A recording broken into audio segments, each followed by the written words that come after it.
The Mysterious Stranger, by Mark Twain. Read by John Greenman. Chapter 1. It was in 1590. Winter. Austria was far away from the world and asleep. It was still the Middle Ages in Austria, and promised to remain so forever. Some even set it away back centuries upon centuries, and said that by the mental and spiritual clock it was still the age of belief in Austria. But they meant it as a compliment, not a slur, and it was so taken, and we were all proud of it. I remember it well, although I was only a boy, and I remember, too, the pleasure it gave me. Yes, Austria was far from the world and asleep, and our village was in the middle of that sleep, being in the middle of Austria. It drowsed in peace in the deep privacy of a hilly and woodsy solitude, where news from the world hardly ever came to disturb its dreams, and was infinitely content. At its front flowed the tranquil river, its surface painted with cloud forms and the reflections of drifting arcs and stone boats. Behind it rose the woody steeps to the base of the lofty precipice. From the top of the precipice frowned a vast castle, its long stretch of towers and bastions mailed in vines. Beyond the river, a league to the left, was a tumbled expanse of forest-clothed hills, cloven by winding gorges where the sun never penetrated. And to the right a precipice overlooked the river, and between it and the hills just spoken of lay a far-reaching plain dotted with little homesteads nested among orchards and shade-trees.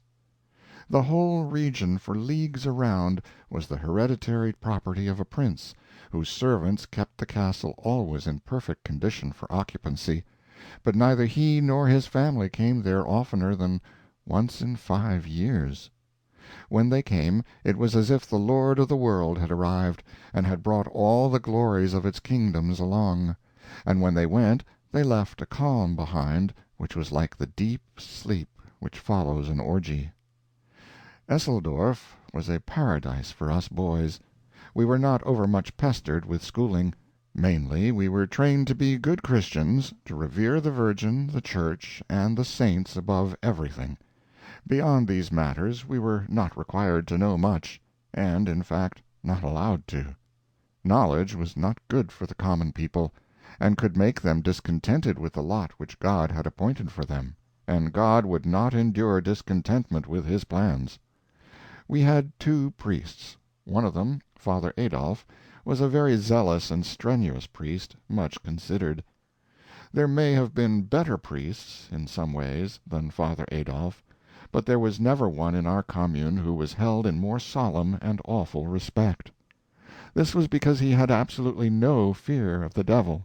He was the only Christian I have ever known of whom that could be truly said. People stood in deep dread of him on that account, for they thought that there must be something supernatural about him, else he could not be so bold and so confident. All men speak in bitter disapproval of the devil, but they do it reverently, not flippantly. But Father Adolf's way was very different.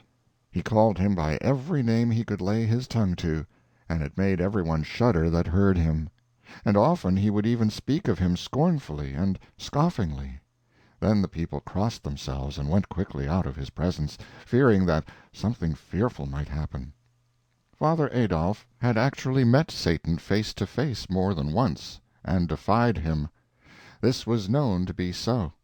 Father Adolf said it himself. He never made any secret of it, but spoke it right out. And that he was speaking true there was proof in at least one instance, for on that occasion he quarreled with the enemy and intrepidly threw his bottle at him, and there, upon the wall of his study, was the ruddy splotch where it struck and broke.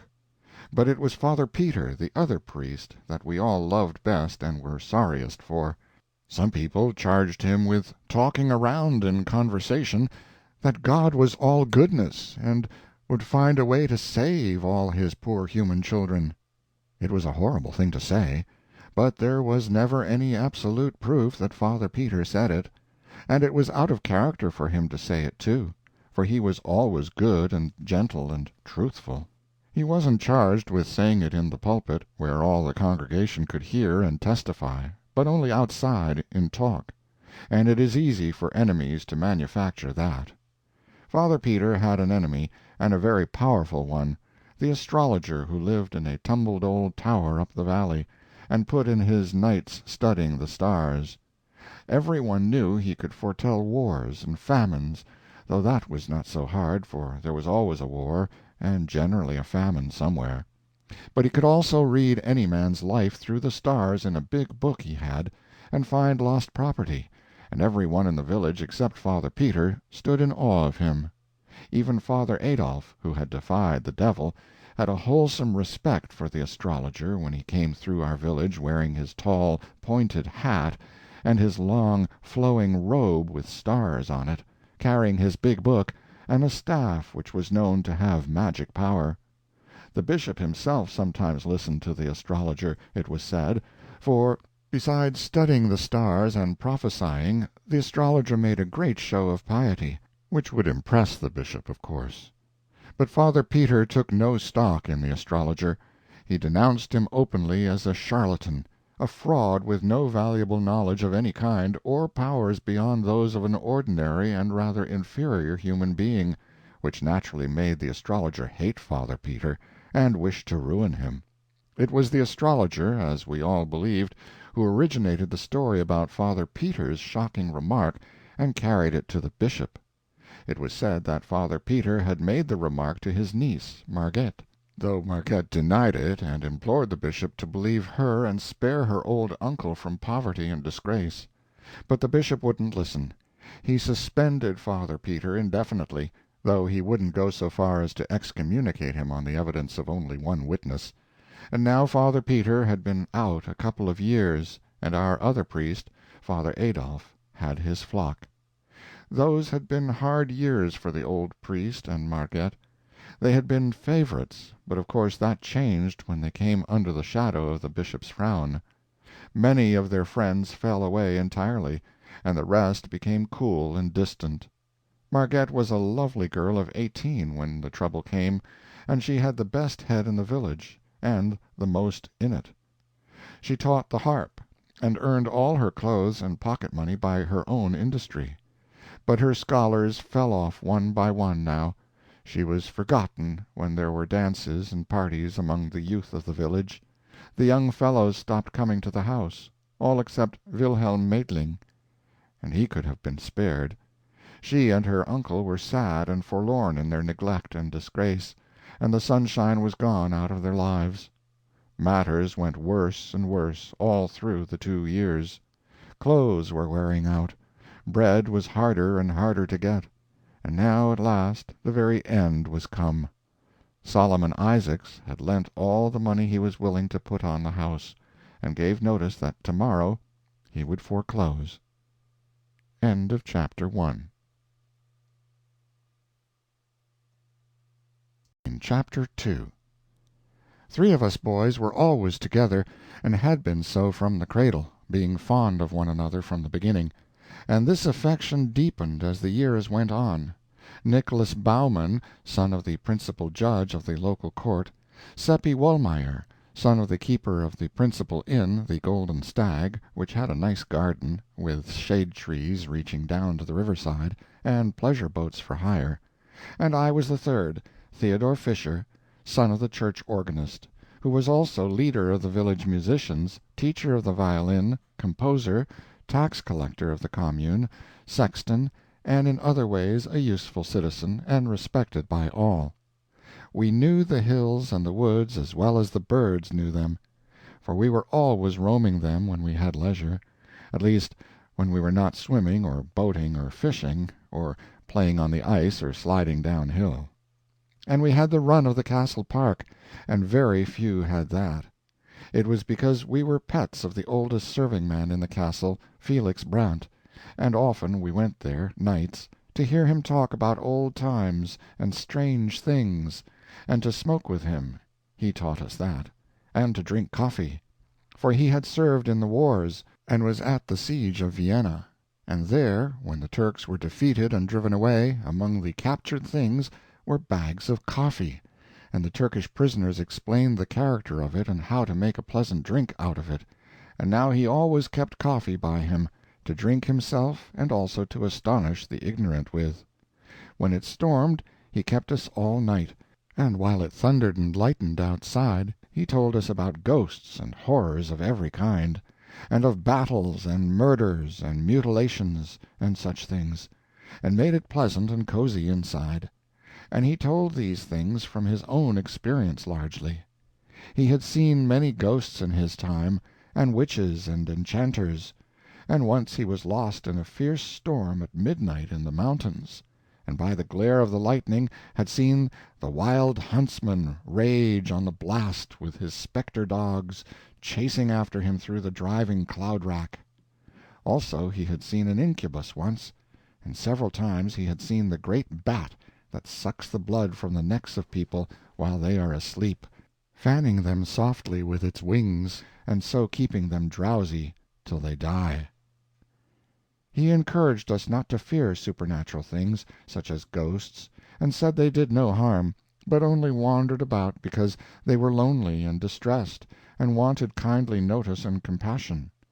And in time we learned not to be afraid, and even went down with him in the night to the haunted chamber in the dungeons of the castle. The ghost appeared only once, and it went by very dim to the sight and floated noiseless through the air, and then disappeared, and we scarcely trembled, he had taught us so well. He said it came up sometimes in the night and woke him by passing its clammy hand over his face, but it did him no hurt. It only wanted sympathy and notice.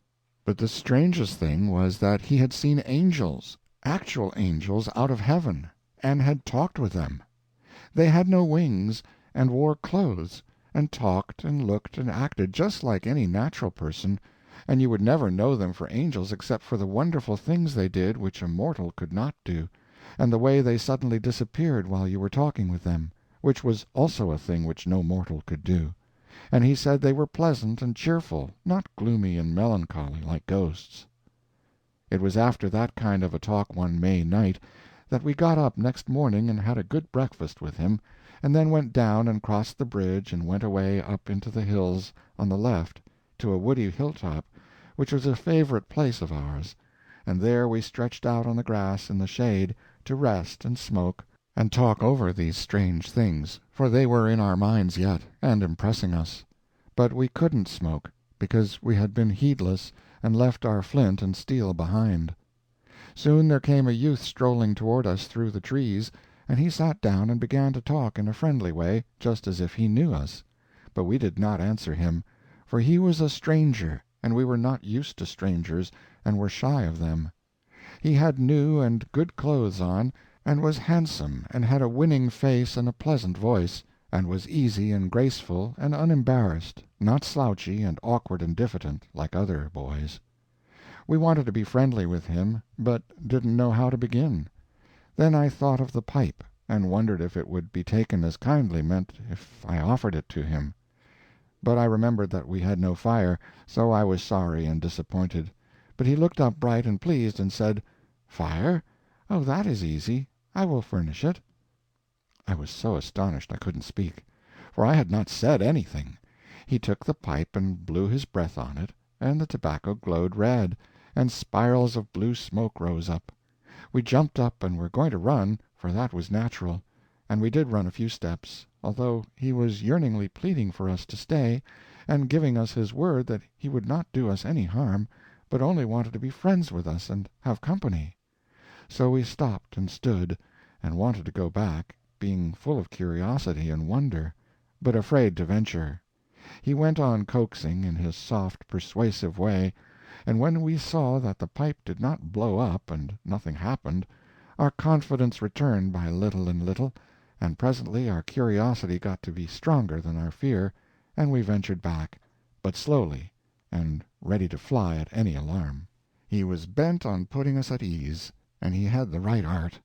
One could not remain doubtful and timorous where a person was so earnest and simple and gentle, and talked so alluringly as he did. No, he won us over, and it was not long before we were content and comfortable and chatty, and glad we had found this new friend. When the feeling of constraint was all gone, we asked him how he had learned to do that strange thing, and he said he hadn't learned it at all, it came natural to him, like other things, other curious things. What ones? Oh, a number. I don't know how many. Will you let us see you do them? Do, please, the others said. You won't run away again? No, indeed we won't. Please do, won't you?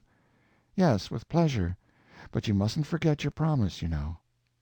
We said we wouldn't, and he went to a puddle and came back with water in a cup which he had made out of a leaf, and blew upon it and threw it out, and it was a lump of ice the shape of the cup. We were astonished and charmed, but not afraid any more.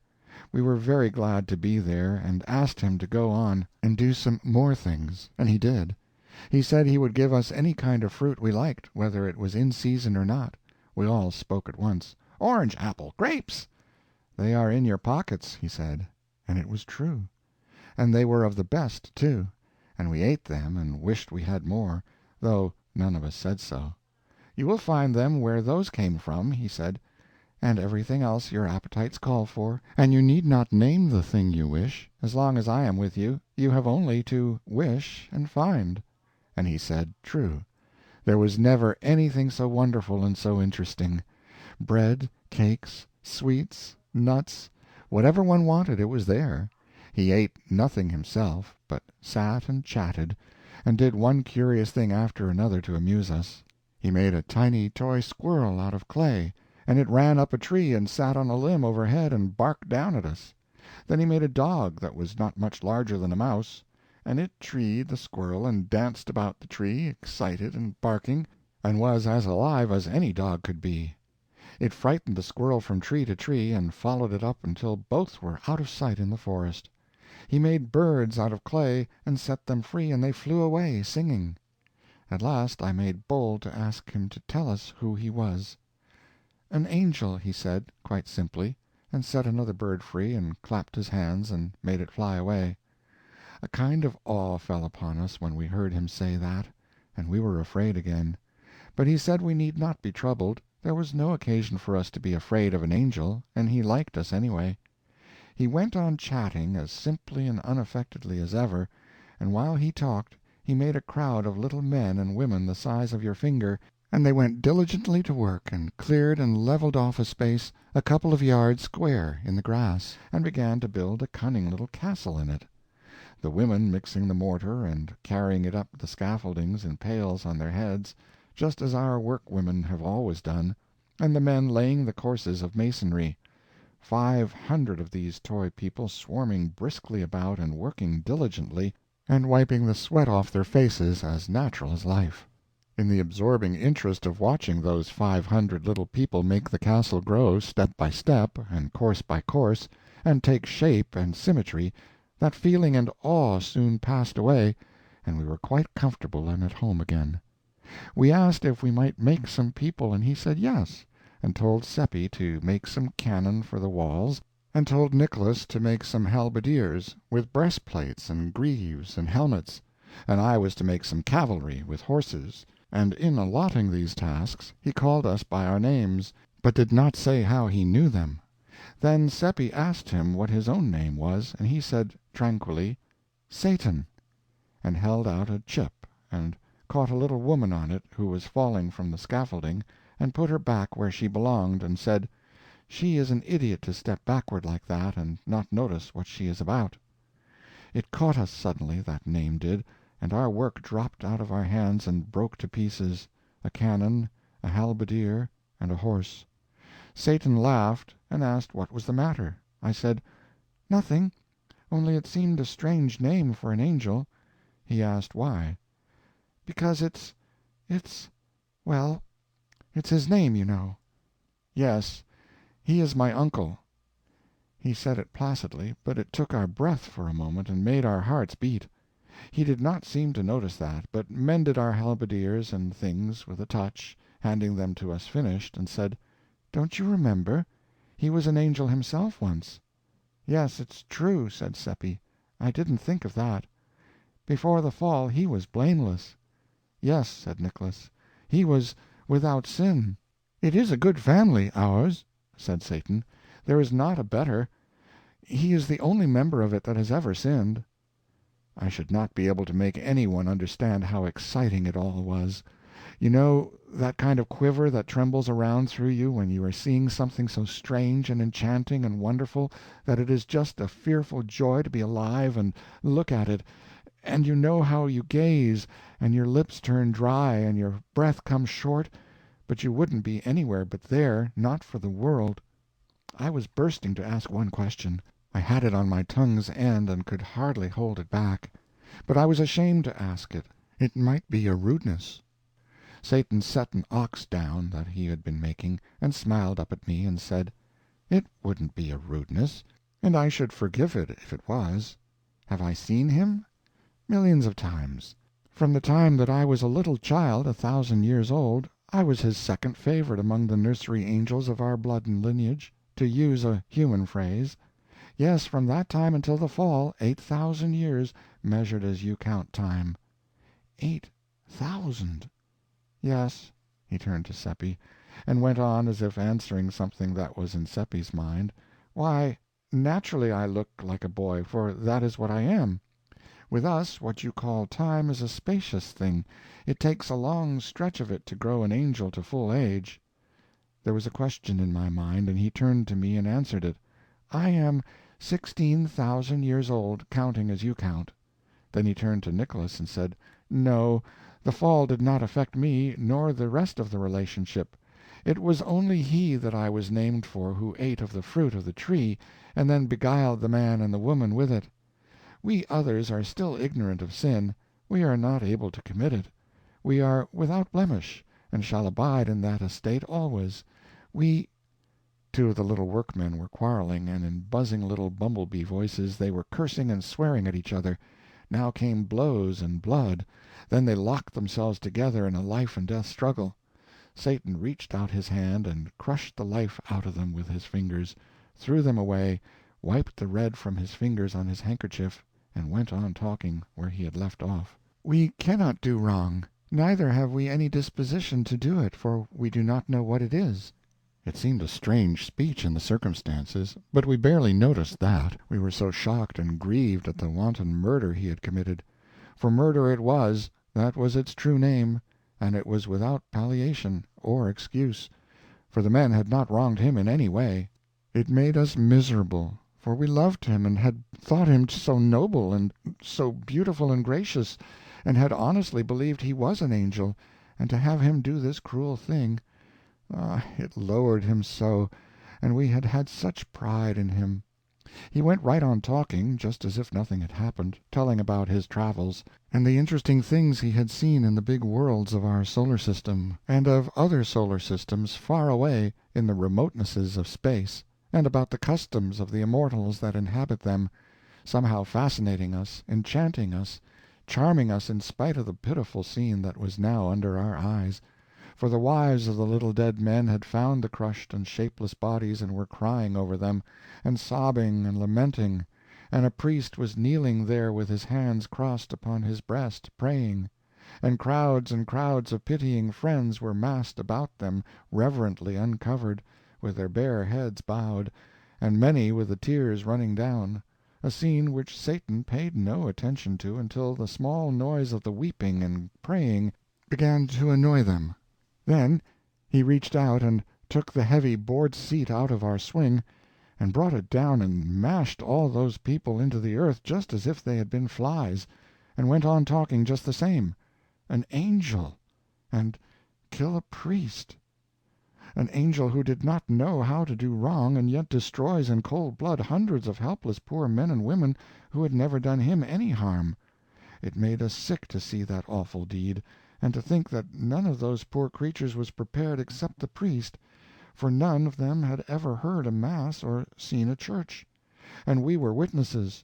We had seen these murders done, and it was our duty to tell, and let the law take its course. But he went on talking right along, and worked his enchantments upon us again with that fatal music of his voice. He made us forget everything. We could only listen to him and love him, and be his slaves, to do with us as he would. He made us drunk with the joy of being with him, and of looking into the heaven of his eyes, and of feeling the ecstasy that thrilled along our veins from the touch of his hand. End of chapter 2.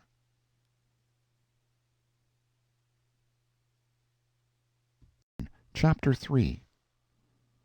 The stranger had seen everything, he had been everywhere, he knew everything, and he forgot nothing. What another must study, he learned at a glance. There were no difficulties for him, and he made things live before you when he told about them. He saw the world made, he saw Adam created, he saw Samson surge against the pillars and bring the temple down in ruins about him. He saw Caesar's death. He told of the daily life in heaven. He had seen the damned writhing in the red waves of hell. And he made us see all these things, and it was as if we were on the spot and looking at them with our own eyes. And we felt them, too, but there was no sign that they were anything to him beyond mere entertainments. Those visions of hell, those poor babes and women and girls and lads and men shrieking and supplicating in anguish, why, we could hardly bear it. But he was as bland about it as if it had been so many imitation rats in an artificial fire.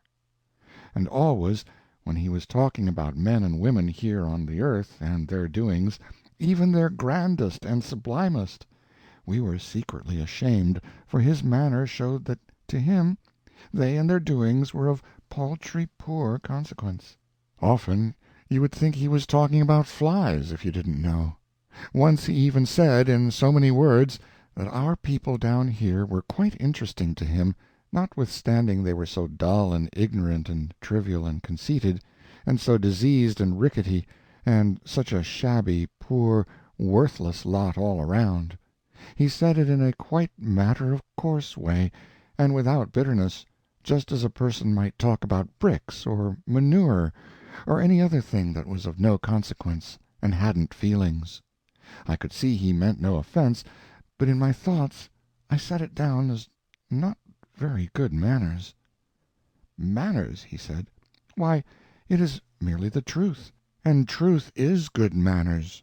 Manners are a fiction. The castle is done. Do you like it?"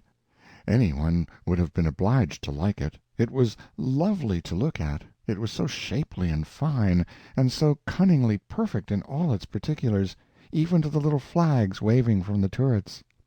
Satan said we must put the artillery in place now, and station the halberdiers and display the cavalry. Our men and horses were a spectacle to see, they were so little like what they were intended for. For, of course, we had no art in making such things. Satan said they were the worst he had seen, and when he touched them and made them alive, it was just ridiculous the way they acted, on account of their legs not being of uniform lengths. They reeled and sprawled around as if they were drunk, and endangered everybody's lives around them, and finally fell over and lay helpless and kicking. It made us all laugh, though it was a shameful thing to see. The guns were charged with dirt, to fire a salute, but they were so crooked and so badly made that they all burst when they went off, and killed some of the gunners and crippled the others. Satan said we would have a storm now, and an earthquake if we liked, but we must stand off a piece, out of danger. We wanted to call the people away, too, but he said never mind them, they were of no consequence, and we could make more, some time or other, if we needed them. A small storm-cloud began to settle down black over the castle, and the miniature lightning and thunder began to play, and the ground to quiver, and the wind to pipe and wheeze, and the rain to fall, and all the people flocked into the castle for shelter. The cloud settled down blacker and blacker, and one could see the castle only dimly through it. The lightning blazed out flash upon flash, and pierced the castle and set it on fire. And the flames shone out red and fierce through the cloud, and the people came flying out shrieking, but Satan brushed them back, paying no attention to our begging and crying and imploring, and in the midst of the howling of the wind and volleying of the thunder, the magazine blew up, the earthquake rent the ground wide, and the castle's wreck and ruin tumbled into the chasm, which swallowed it from sight and closed upon it, with all that innocent life, not one of the 500 poor creatures escaping. Our hearts were broken. We could not keep from crying. "Don't cry," Satan said. "They were of no value." "But they are gone to hell." "Oh, it is no matter. We can make plenty more." It was of no use to try to move him. Evidently he was wholly without feelings, and could not understand. He was full of bubbling spirits, and as gay as if this were a wedding instead of a fiendish massacre. And he was bent on making us feel as he did, and of course his magic accomplished his desire. It was no trouble to him. He did whatever he pleased with us. In a little while we were dancing on that grave, and he was playing to us on a strange sweet instrument which he took out of his pocket. And the music—but there's no music like that, unless perhaps in heaven, and that was where he brought it from, he said. It made one mad for pleasure, and we could not take our eyes from him, and the looks that went out of our eyes came from our hearts, and their dumb speech was worship. He brought the dance from heaven, too, and the bliss of paradise was in it. Presently he said he must go away on an errand, but we could not bear the thought of it, and clung to him, and pleaded with him to stay. And that pleased him, and he said so, and said he would not go yet, but would wait a little while, and we would sit down and talk a few minutes longer. And he told us Satan was only his real name, and he was to be known by it to us alone, but he had chosen another one to be called by in the presence of others, just a common one, such as people have, Philip Traum. It sounded so odd and mean for such a being, but it was his decision, and we said nothing. His decision was sufficient. We had seen wonders this day, and my thoughts began to run on the pleasure it would be to tell them when I got home. But he noticed those thoughts and said, "No, all these matters are a secret among us four. I do not mind your trying to tell them, if you like, but I will protect your tongues, and nothing of the secret will escape from them." It was a disappointment, but it couldn't be helped, and it cost us a sigh or two. We talked pleasantly along, and he was always reading our thoughts and responding to them, and it seemed to me that this was the most wonderful of all the things he did, but he interrupted my musings and said, "No, it would be wonderful for you, but it is not wonderful for me. I am not limited like you. I am not subject to human conditions. I can measure and understand your human weaknesses, for I have studied them, but I have none of them. My flesh is not real, although it would seem firm to your touch. My clothes are not real. I am a spirit. Father Peter is coming." We looked around, but did not see anyone. "He is not in sight yet, but you will see him presently." "Do you know him, Satan?" "No." "Won't you talk with him when he comes? He is not ignorant and dull like us, and he would so like to talk with you. Will you?" "Another time, yes, but not now. I must go on my errand after a little. There he is now. You can see him. Sit still and don't say anything." We looked up and saw Father Peter approaching through the chestnuts. We three were sitting together in the grass, and Satan sat in front of us in the path. Father Peter came slowly along with his head down, thinking, and stopped within a couple of yards of us, and took off his hat and got out his silk handkerchief, and stood there mopping his face and looking as if he were going to speak to us, but he didn't. Presently he muttered, "I can't think what brought me here. It seems as if I were in my study a minute ago, but I suppose I have been dreaming along for an hour and have come all this stretch without noticing, for I am not myself in these troubled days." Then he went mumbling along to himself and walked straight through Satan, just as if nothing were there. It made us catch our breath to see it.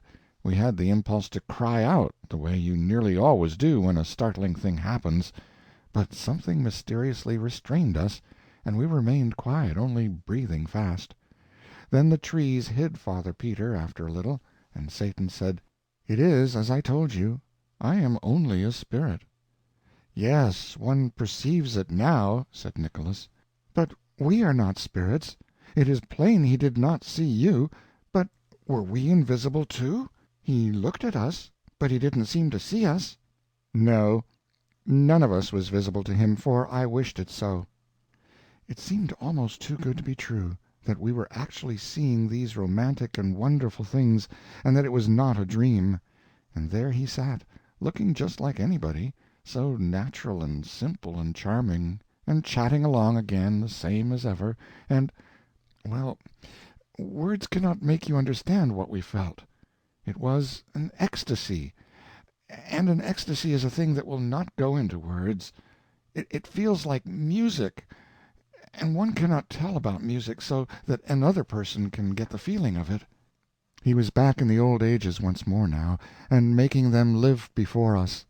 He had seen so much, so much. It was just a wonder to look at him and try to think how it must seem to have such experience behind one. But it made you seem sorrowfully trivial, and the creature of a day, and such a short and paltry day, too. And he didn't say anything to raise up your drooping pride. No, not a word. He always spoke of men in the same old indifferent way, just as one speaks of bricks and manure piles and such things. You could see that they were of no consequence to him, one way or the other. He didn't mean to hurt us, you could see that, just as we don't mean to insult a brick when we disparage it. A brick's emotions are nothing to us. It never occurs to us to think whether it has any or not. Once, when he was bunching the most illustrious kings and conquerors and poets and prophets and pirates and beggars together, just a brick pile, I was shamed into putting in a word for man, and asked him why he made so much difference between men and himself. He had to struggle with that a moment. He didn't seem to understand how I could ask such a strange question, and then he said, "The difference between man and me? The difference between a mortal and an immortal? Between a cloud and a spirit?" He picked up a woodlouse that was creeping along a piece of bark. "What is the difference between Caesar and this?" I said, "One cannot compare things which by their nature and by the interval between them are not comparable." "Well, you have answered your own question," he said. "I will expand it. Man is made of dirt. I saw him made. I am not made of dirt. Man is a museum of diseases, a home of impurities. He comes today and is gone tomorrow. He begins as dirt and departs as stench. I am of the aristocracy of the imperishables. And man has the moral sense. You understand? He has the moral sense. That would seem to be difference enough between us, all by itself." He stopped there, as if that settled the matter. I was sorry, for at that time I had but a dim idea of what the moral sense was.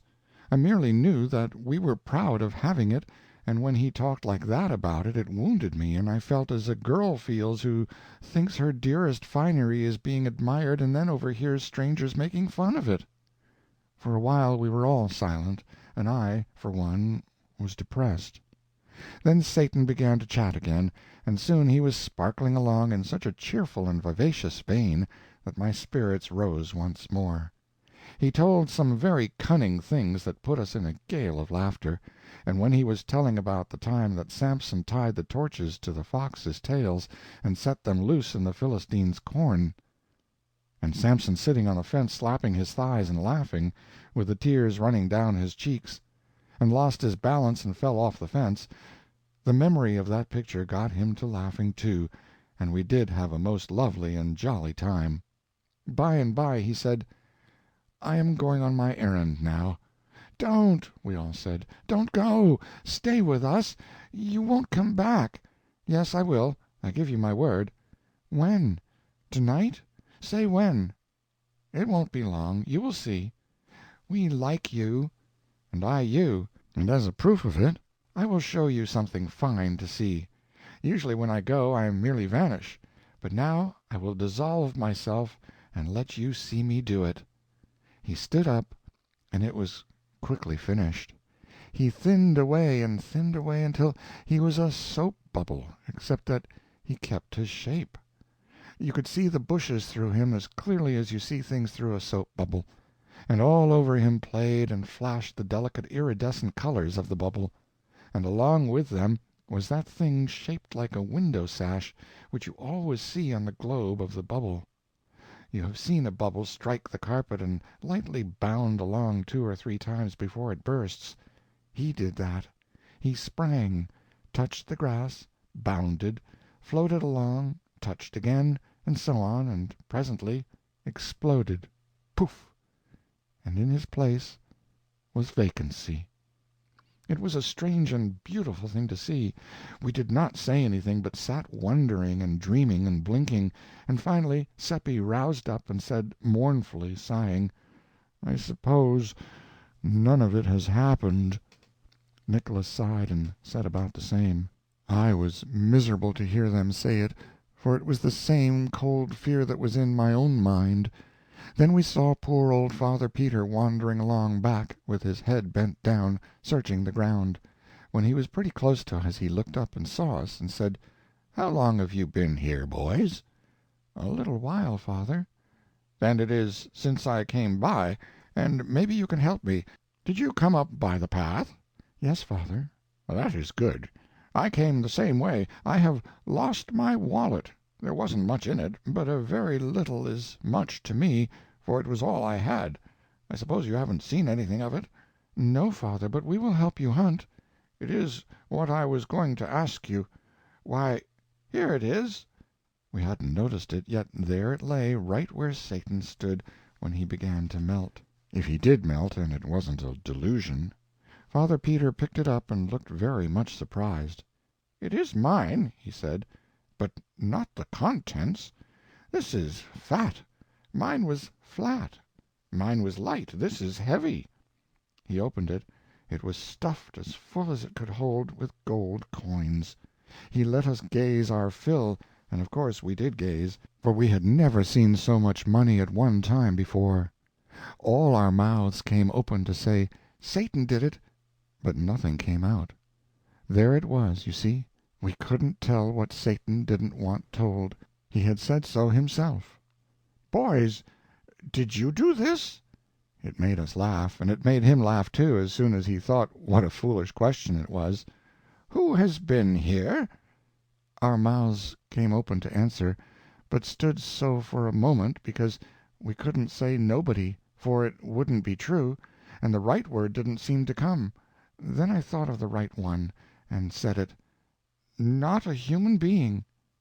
"That is so," said the others, and let their mouths go shut.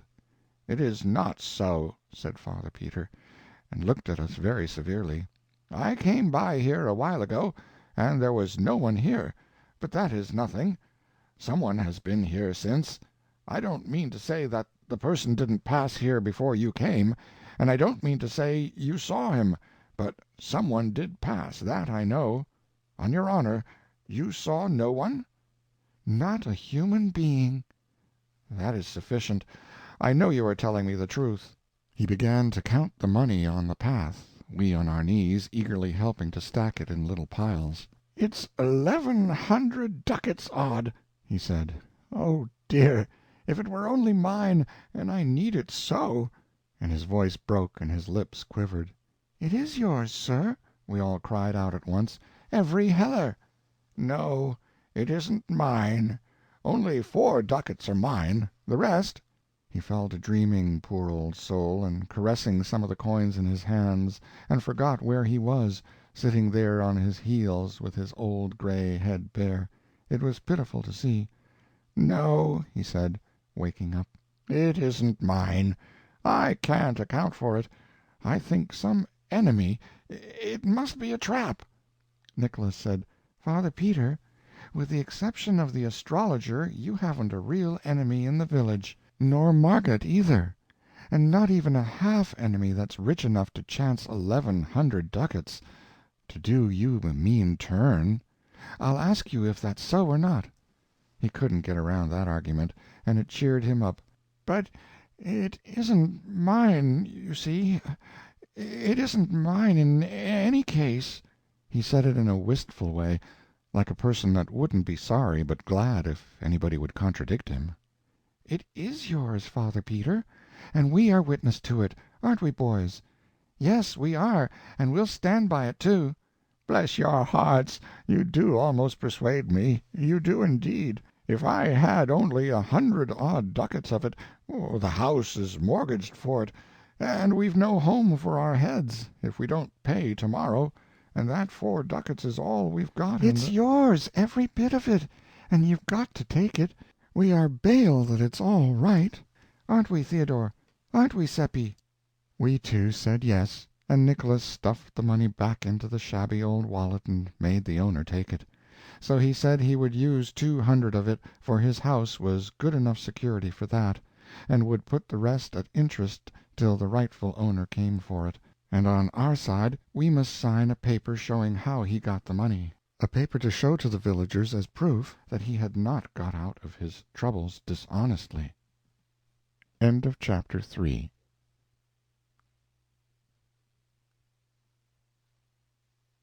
Chapter 4.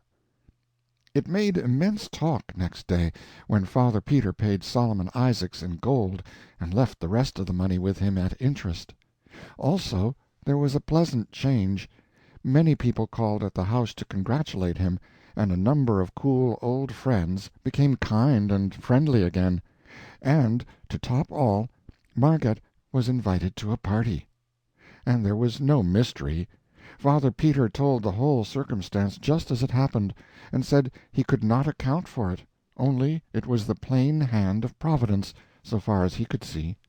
One or two shook their heads and said privately it looked more like the hand of Satan, and really that seemed a surprisingly good guess for ignorant people like that.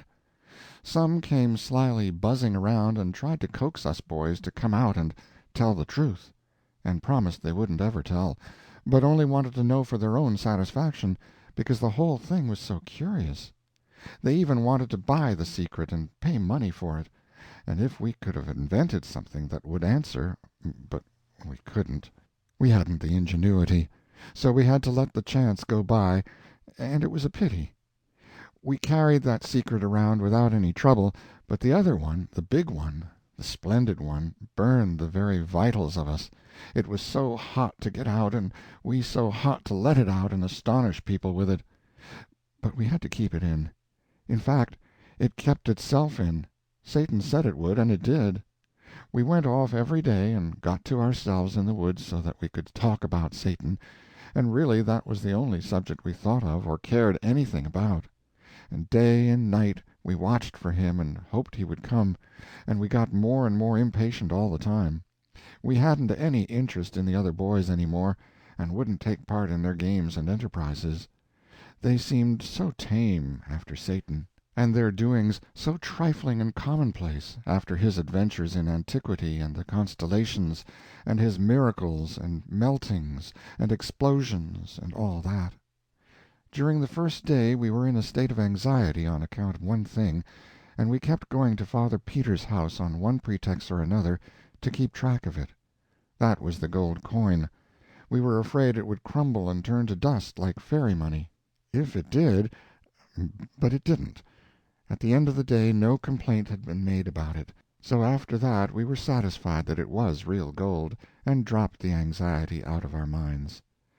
There was a question which we wanted to ask Father Peter, and finally we went there the second evening, a little diffidently, after drawing straws, and I asked it as casually as I could, though it did not sound as casual as I wanted, because I didn't know how.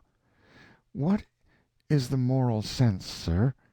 He looked down, surprised, over his great spectacles, and said, "Why, it is the faculty which enables us to distinguish good from evil."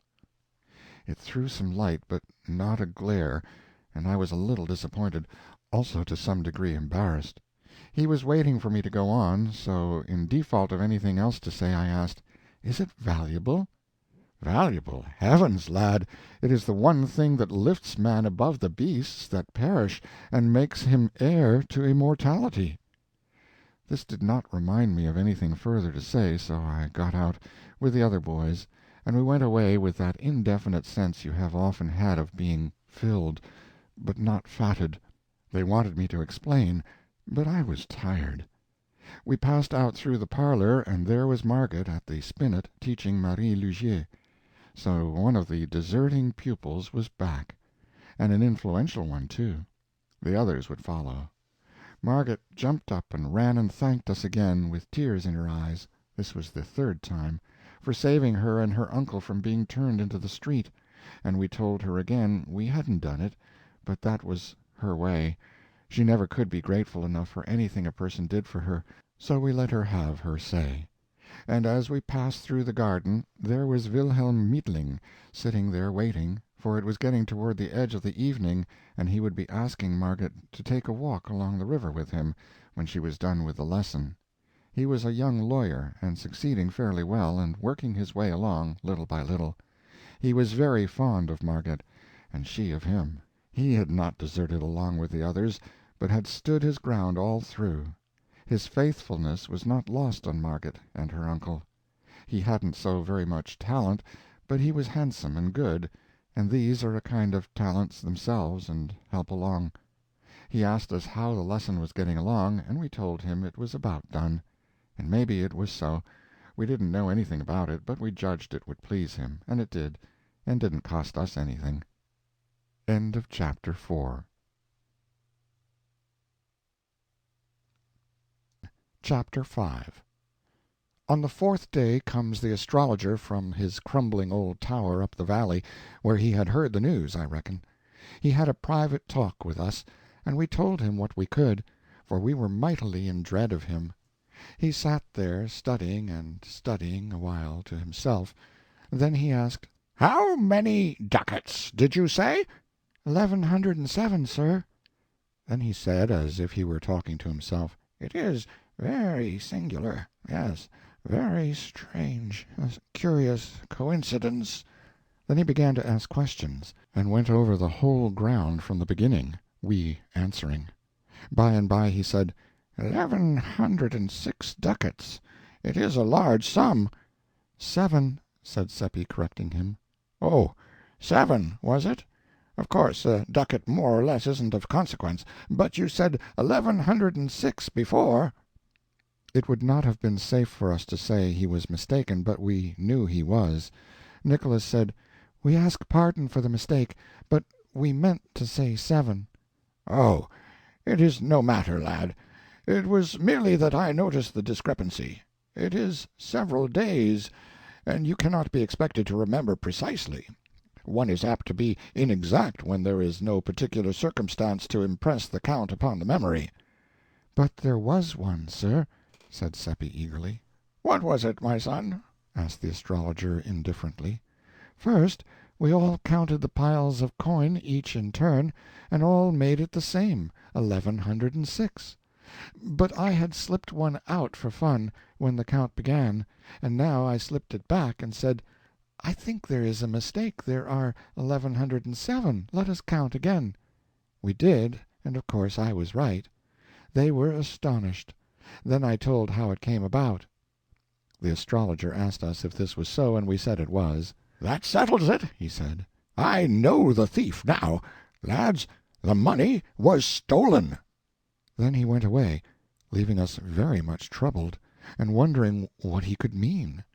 In about an hour we found out, for by that time it was all over the village, that Father Peter had been arrested for stealing a great sum of money from the astrologer. Everybody's tongue was loose and going. Many said it was not in Father Peter's character and must be a mistake. But the others shook their heads and said misery and want could drive a suffering man to almost anything. About one detail there were no differences. All agreed that Father Peter's account of how the money came into his hands was just about unbelievable. It had such an impossible look.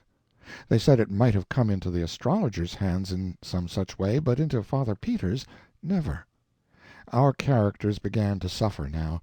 We were Father Peter's only witnesses.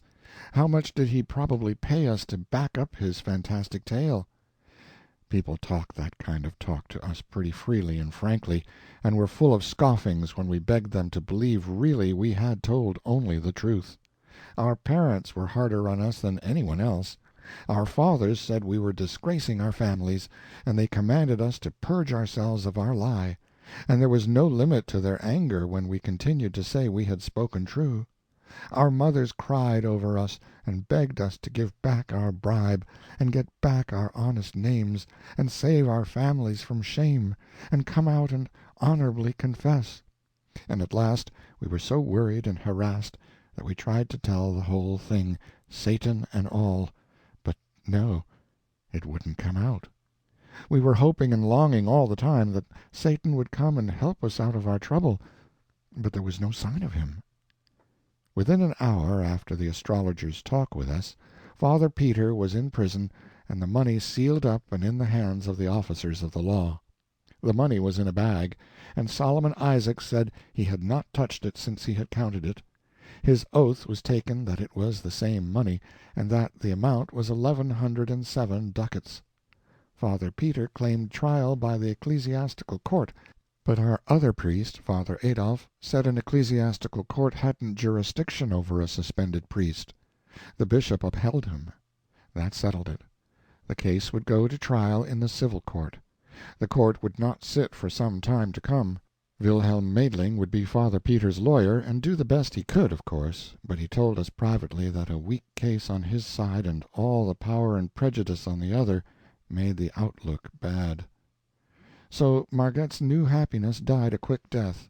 No friends came to condole with her, and none were expected.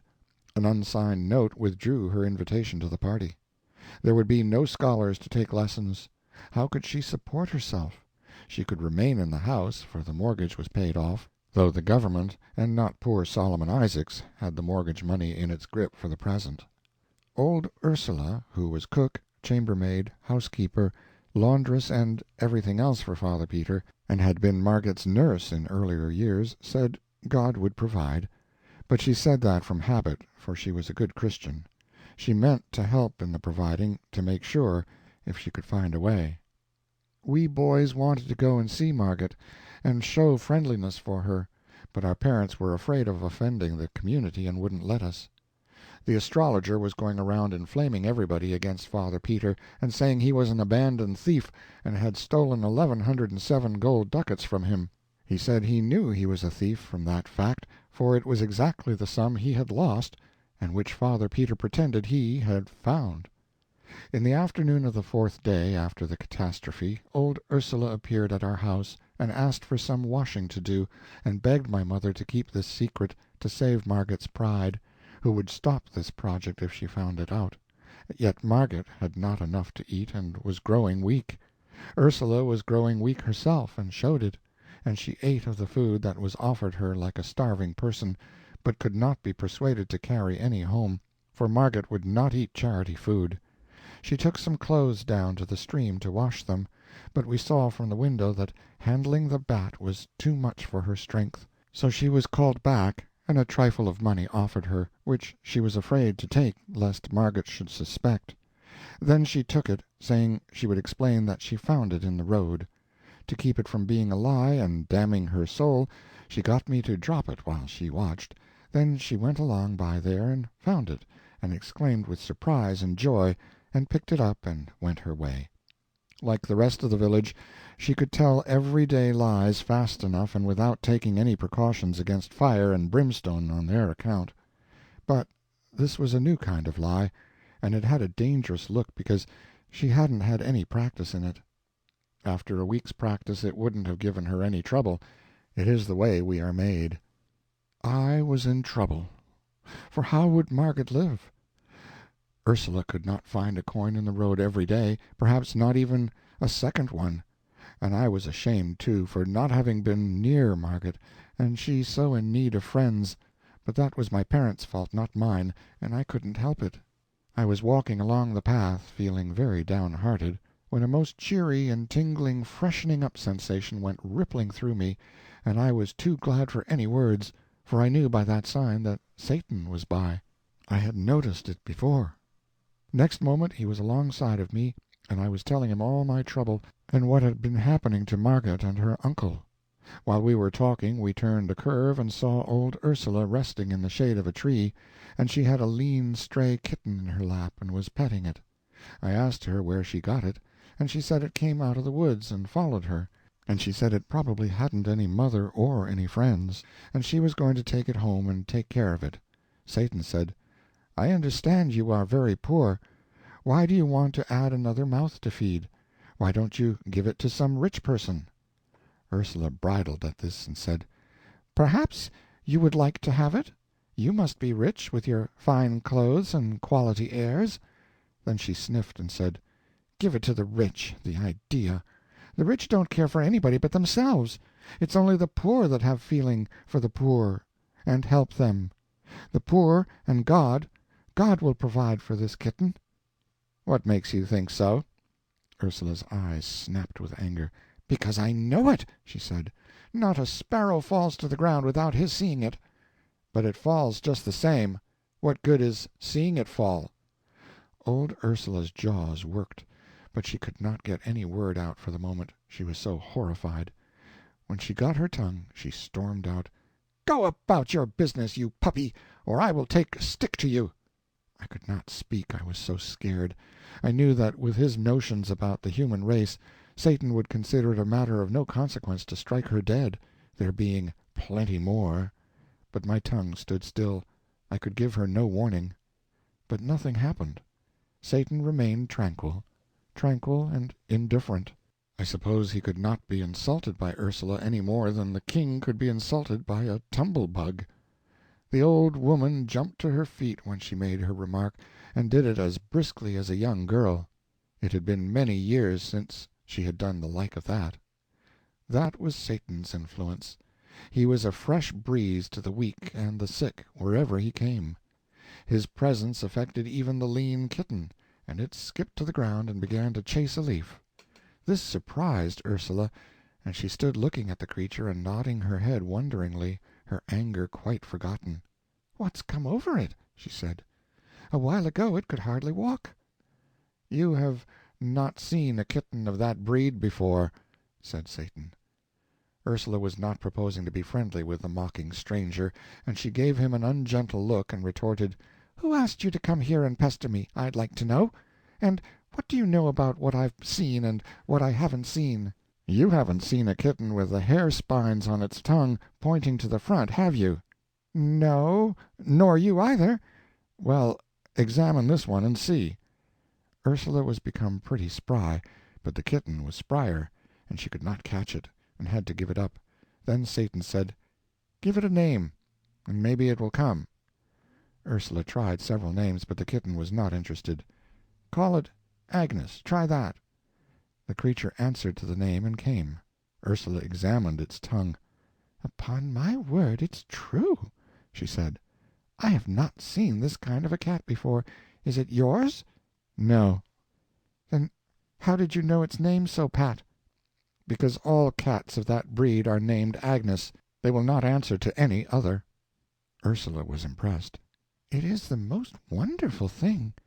Then a shadow of trouble came into her face, for her superstitions were aroused, and she reluctantly put the creature down, saying, "I suppose I must let it go. I am not afraid. No, not exactly that, though the priest— Well, I've heard people, indeed many people, and besides, it is quite well now and can take care of itself." She sighed and turned to go, murmuring, "It is such a pretty one, too, and would be such company, and the house is so sad and lonesome these troubled days. Miss Margaret so mournful and just a shadow, and the old master shut up in jail." "It seems a pity not to keep it," said Satan. Ursula turned quickly, just as if she were hoping someone would encourage her. "Why?" she asked wistfully. "Because this breed brings luck." "Does it? Is it true? Young man, do you know it to be true? How does it bring luck?" "Well, it brings money, anyway." Ursula looked disappointed. "Money? A cat bring money? The idea! You could never sell it here. People do not buy cats here. One can't even give them away." She turned to go. "I don't mean sell it. I mean have an income from it. This kind is called the lucky cat. Its owner finds 4 silver groschen in his pocket every morning." I saw the indignation rising in the old woman's face. She was insulted. This boy was making fun of her. That was her thought. She thrust her hands into her pockets, and straightened up to give him a piece of her mind. Her temper was all up and hot. Her mouth came open and let out 3 words of a bitter sentence. Then it fell silent, and the anger in her face turned to surprise or wonder or fear or something, and she slowly brought out her hands from her pockets and opened them and held them so. In one was my piece of money, in the other lay 4 silver groschen. She gazed a little while, perhaps to see if the groschen would vanish away. Then she said fervently, "It's true, it's true, and I'm ashamed and beg forgiveness, O dear master and benefactor." And she ran to Satan and kissed his hand over and over again, according to the Austrian custom. In her heart she probably believed it was a witch-cat and an agent of the devil.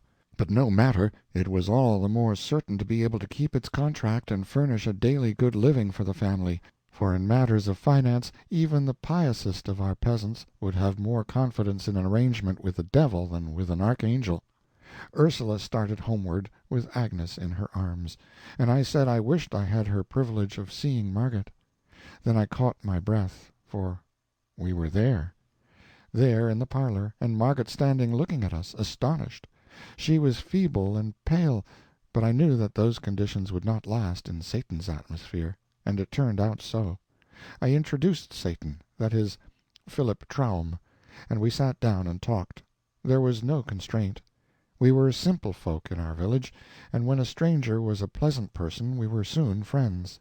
Margaret wondered how we got in without her hearing us. Traum said the door was open, and we walked in and waited until she should turn around and greet us. This was not true. No door was open. We entered through the walls or the roof or down the chimney, or somehow. But no matter. What Satan wished a person to believe, the person was sure to believe, and so Margaret was quite satisfied with that explanation. And then the main part of her mind was on Traum, anyway. She couldn't keep her eyes off him, he was so beautiful. That gratified me and made me proud. I hoped he would show off some, but he didn't. He seemed only interested in being friendly and telling lies. He said he was an orphan. That made Margaret pity him. The water came into her eyes. He said he had never known his mamma. She passed away while he was a young thing, and said his papa was in shattered health, and had no property to speak of. In fact, none of any earthly value. But he had an uncle in business down in the tropics, and he was very well off and had a monopoly, and it was from this uncle that he drew his support. The very mention of a kind uncle was enough to remind Margaret of her own, and her eyes filled again. She said she hoped their 2 uncles would meet some day. It made me shudder. Philip said he hoped so, too, and that made me shudder again. "Maybe they will," said Margaret. "Does your uncle travel much?" "Oh, yes. He goes all about. He has business everywhere." And so they went on chatting, and poor Margaret forgot her sorrows for one little while, anyway. It was probably the only really bright and cheery hour she had known lately. I saw she liked Philip, and I knew she would. And when he told her he was studying for the ministry, I could see that she liked him better than ever. And then, when he promised to get her admitted to the jail so that she could see her uncle, that was the capstone. He said he would give the guards a little present, and she must always go in the evening after dark and say nothing, but just show this paper and pass in, and show it again when you come out. And he scribbled some queer marks on the paper and gave it to her, and she was ever so thankful, and right away was in a fever for the sun to go down. For in that old cruel time prisoners were not allowed to see their friends, and sometimes they spent years in the jails without ever seeing a friendly face. I judged that the marks on the paper were an enchantment, and that the guards would not know what they were doing, nor have any memory of it afterward, and that was indeed the way of it. Ursula put her head in at the door now, and said, "Supper's ready, miss." Then she saw us and looked frightened, and motioned me to come to her, which I did, and she asked if we had told about the cat. I said no, and she was relieved, and said please don't, for if Miss Margaret knew, She would think it was an unholy cat and would send for a priest and have its gifts all purified out of it, and then there wouldn't be any more dividends. So I said we wouldn't tell, and she was satisfied. Then I was beginning to say good-bye to Margaret, but Satan interrupted and said, ever so politely, well, I don't remember just the words, but anyway he as good as invited himself to supper, and me too. Of course Margaret was miserably embarrassed, for she had no reason to suppose there would be half enough for a sick bird. Ursula heard him, and she came straight into the room, not a bit pleased. At first she was astonished to see Margaret looking so fresh and rosy, and said so. Then she spoke up in her native tongue, which was Bohemian, and said, as I learned afterward, "Send him away, Miss Margaret. There's not victuals enough." Before Margaret could speak, Satan had the word, and was talking back at Ursula in her own language, which was a surprise to her and for her mistress too. He said, "Didn't I see you down the road a while ago?" "Yes, sir." "Ah, that pleases me. I see you remember me." He stepped to her and whispered, "I told you it is a lucky cat. Don't be troubled. It will provide." That sponged the slate of Ursula's feelings clean of its anxieties, and a deep financial joy shone in her eyes. The cat's value was augmenting. It was getting full time for Margaret to take some sort of notice of Satan's invitation, and she did it in the best way, the honest way that was natural to her. She said she had little to offer, but that we were welcome if we would share it with her. We had supper in the kitchen, and Ursula waited at table. A small fish was in the frying-pan, crisp and brown and tempting, and one could see that Margaret was not expecting such respectable food as this. Ursula brought it, and Margaret divided it between Satan and me, declining to take any of it herself, and was beginning to say she did not care for fish today, but she did not finish the remark. It was because she noticed that another fish had appeared in the pan. She looked surprised, but did not say anything. She probably meant to inquire of Ursula about this later. There were other surprises, flesh and game, and wines and fruits, things which had been strangers in that house lately. But Margaret made no exclamations, and now even looked unsurprised, which was Satan's influence, of course. Satan talked right along, and was entertaining, and made the time pass pleasantly and cheerfully. And although he told a good many lies, it was no harm in him, for he was only an angel and did not know any better. They do not know right from wrong. I knew this, because I remembered what he had said about it. He got on the good side of Ursula. He praised her to Margaret confidentially, but speaking just loud enough for Ursula to hear. He said she was a fine woman, and he hoped some day to bring her and his uncle together. Very soon Ursula was mincing and simpering around in a ridiculous girly way, and smoothing out her gown and prinking at herself like a foolish old hen, and all the time pretending she was not hearing what Satan was saying. I was ashamed, for it showed us to be what Satan considered us, a silly race and trivial. Satan said his uncle entertained a great deal, and to have a clever woman presiding over the festivities would double the attractions of the place. "But your uncle is a gentleman, isn't he?" asked Margaret. "Yes," said Satan indifferently. "Some even call him a prince, out of compliment, but he is not bigoted. To him personal merit is everything, rank nothing." My hand was hanging down by my chair.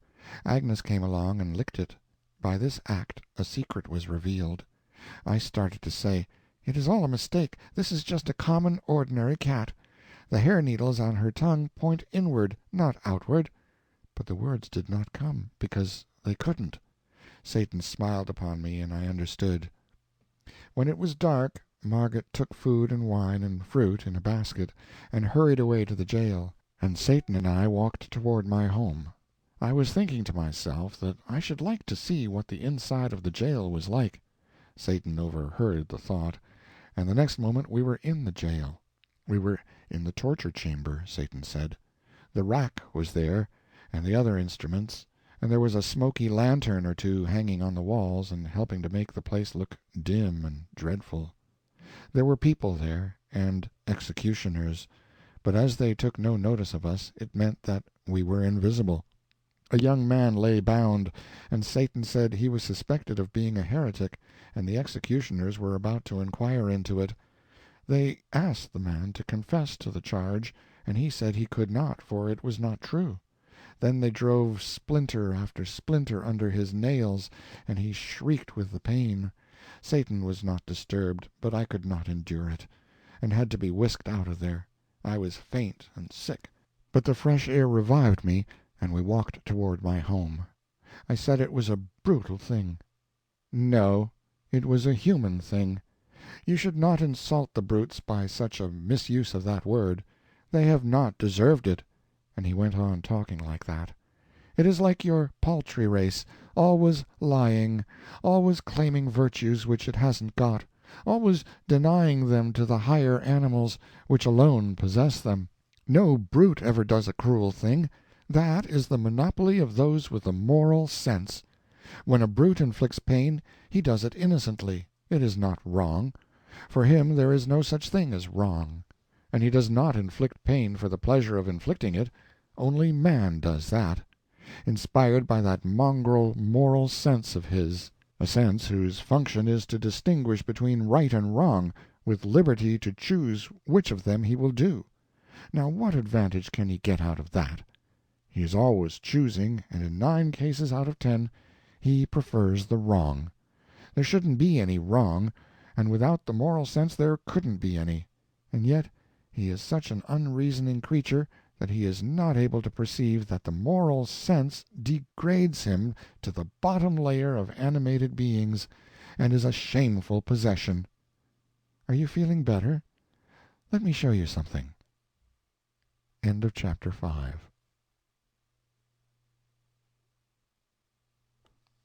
Chapter 6. In a moment we were in a French village. We walked through a great factory of some sort, where men and women and little children were toiling in heat and dirt and a fog of dust, and they were clothed in rags, and drooped at their work, for they were worn and half-starved and weak and drowsy. Satan said, "It is some more moral sense. The proprietors are rich and very holy, but the wage they pay to these poor brothers and sisters of theirs is only enough to keep them from dropping dead with hunger. The work hours are 14 per day, winter and summer, from 6 in the morning till 8 at night, little children and all. And they walk to and from the pigsties which they inhabit, 4 miles each way, through mud and slush, rain, snow, sleet, and storm, daily, year in and year out. They get 4 hours of sleep. They kennel together, 3 families in a room, in unimaginable filth and stench, and disease comes, and they die off like flies. Have they committed a crime, these mangy things? No. What have they done, that they are punished so? Nothing at all, except getting themselves born into your foolish race. You have seen how they treat a misdoer there in the jail. Now you see how they treat the innocent and the worthy. Is your race logical? Are these ill-smelling innocents better off than that heretic? Indeed, no. His punishment is trivial compared with theirs. They broke him on the wheel and smashed him to rags and pulp after we left, and he is dead now, and free of your precious race. But these poor slaves here, why, they have been dying for years, and some of them will not escape from life for years to come. It is the moral sense which teaches the factory proprietors the difference between right and wrong. You perceive the result. They think themselves better than dogs. Ah, you are such an illogical, unreasoning race, and paltry. Oh, unspeakably."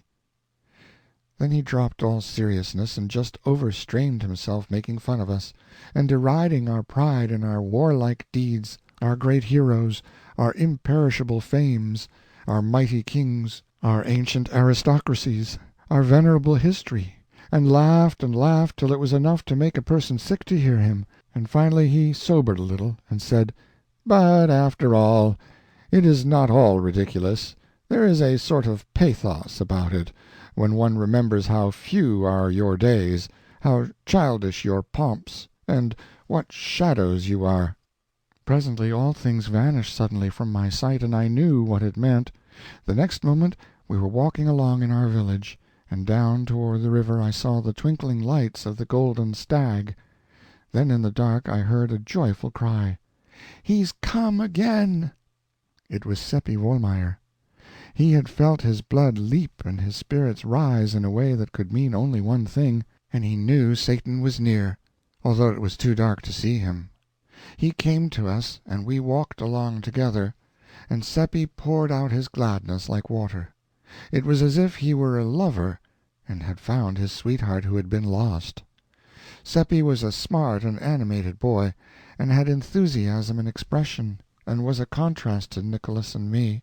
He was full of the last new mystery now, the disappearance of Hans Oppert, the village loafer. People were beginning to be curious about it, he said. He did not say anxious. Curious was the right word, and strong enough. No one had seen Hans for a couple of days.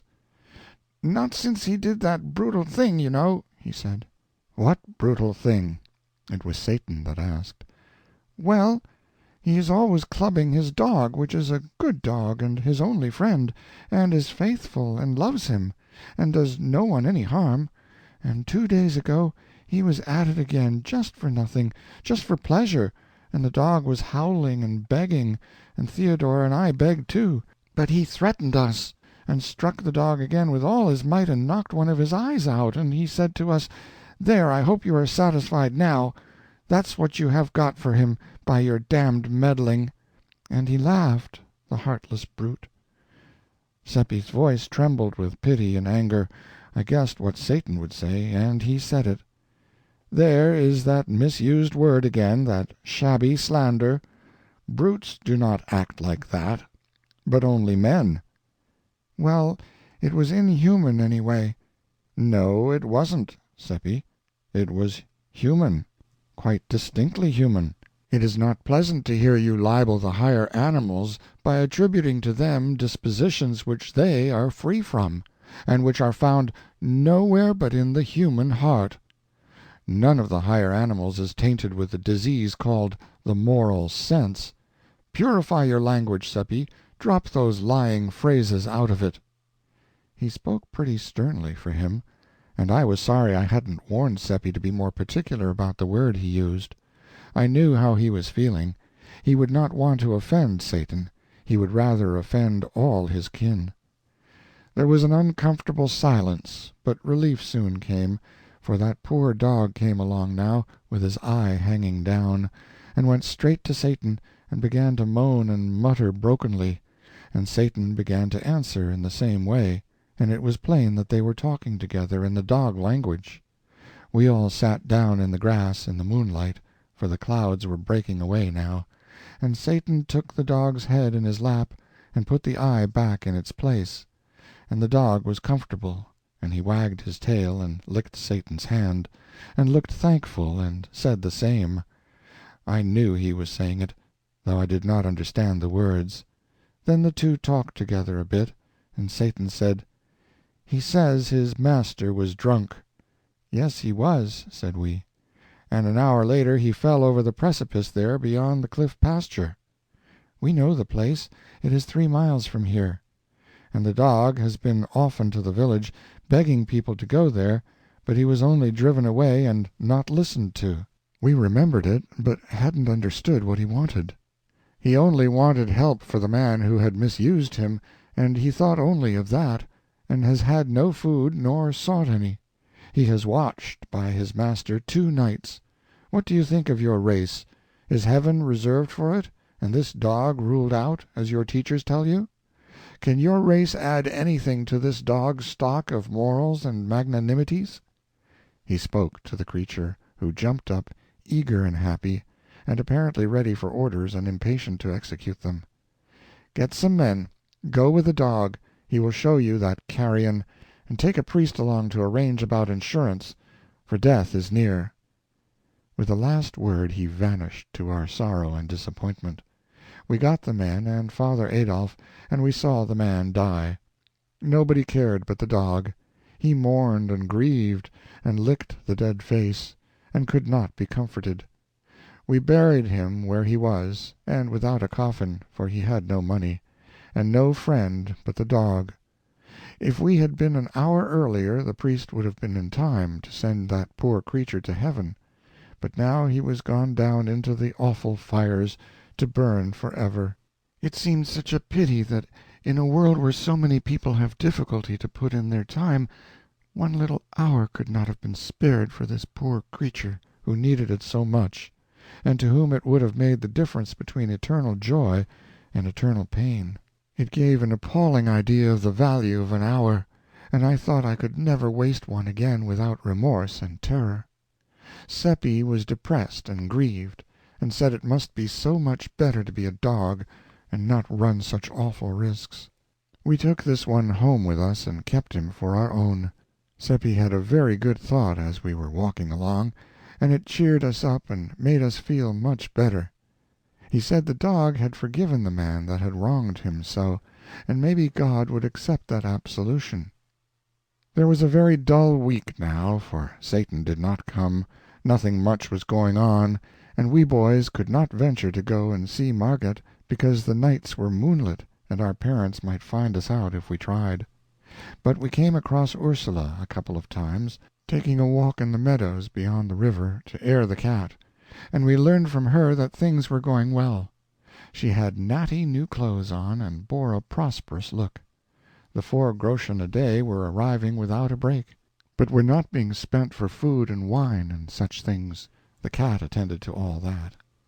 Margaret was enduring her forsakenness and isolation fairly well, all things considered, and was cheerful, by help of Wilhelm Meidling. She spent an hour or 2 every night in the jail with her uncle, and had fattened him up with the cat's contributions. But she was curious to know more about Philip Traum, and hoped I would bring him again. Ursula was curious about him herself, and asked a good many questions about his uncle. It made the boys laugh, for I had told them the nonsense Satan had been stuffing her with. She got no satisfaction out of us, our tongues being tied. Ursula gave us a small item of information. Money being plenty now, she had taken on a servant to help about the house and run errands. She tried to tell it in a commonplace, matter-of-course way, but she was so set up by it, and so vain of it, that her pride in it leaked out pretty plainly. It was beautiful to see her veiled delight in this grandeur, poor old thing, but when we heard the name of the servant we wondered if she had been altogether wise, for although we were young, and often thoughtless, we had fairly good perception on some matters. This boy was Gottfried Nahr, a dull, good creature, with no harm in him and nothing against him personally. Still he was under a cloud, and properly so, for it had not been 6 months since a social blight had mildewed the family. His grandmother had been burned as a witch. When that kind of a malady is in the blood, it does not always come out with just one burning. Just now was not a good time for Ursula and Margaret to be having dealings with a member of such a family, for the witch-terror had risen higher during the past year than it had ever reached in the memory of the oldest villagers. The mere mention of a witch was almost enough to frighten us out of our wits. This was natural enough, because of late years there were more kinds of witches than there used to be. In old times it had been only old women, but of late years they were of all ages, even children of 8 and 9. It was getting so that anybody might turn out to be a familiar of the devil. Age and sex hadn't anything to do with it. In our little region we had tried to extirpate the witches, but the more of them we burned, the more of the breed rose up in their places. Once, in a school for girls only 10 miles away, the teachers found that the back of one of the girls was all red and inflamed, and they were greatly frightened, believing it to be the devil's marks. The girl was scared, and begged them not to denounce her, and said it was only fleas, but of course it would not do to let the matter rest there. All the girls were examined, and 11 out of the 50 were badly marked, the rest less so. A commission was appointed, but the 11 only cried for their mothers and would not confess. Then they were shut up, each by herself, in the dark, and put on black bread and water for 10 days and nights, and by that time they were haggard and wild, and their eyes were dry, and they did not cry any more, but only sat and mumbled, and would not take the food. Then one of them confessed, and said they had often ridden through the air on broomsticks to the witches' sabbath, and in a bleak place high up in the mountains had danced and drunk and caroused with several hundred other witches and the Evil One, and all had conducted themselves in a scandalous way, and had reviled the priests and blasphemed God. That is what she said, not in narrative form, for she was not able to remember any of the details without having them called to her mind one after the other. But the commission did that, for they knew just what questions to ask, they being all written down for the use of witch commissioners 2 centuries before. They asked, "Did you do so and so?" and she always said yes, and looked weary and tired, and took no interest in it. And so when the other 10 heard that this one confessed, they confessed too, and answered yes to the questions.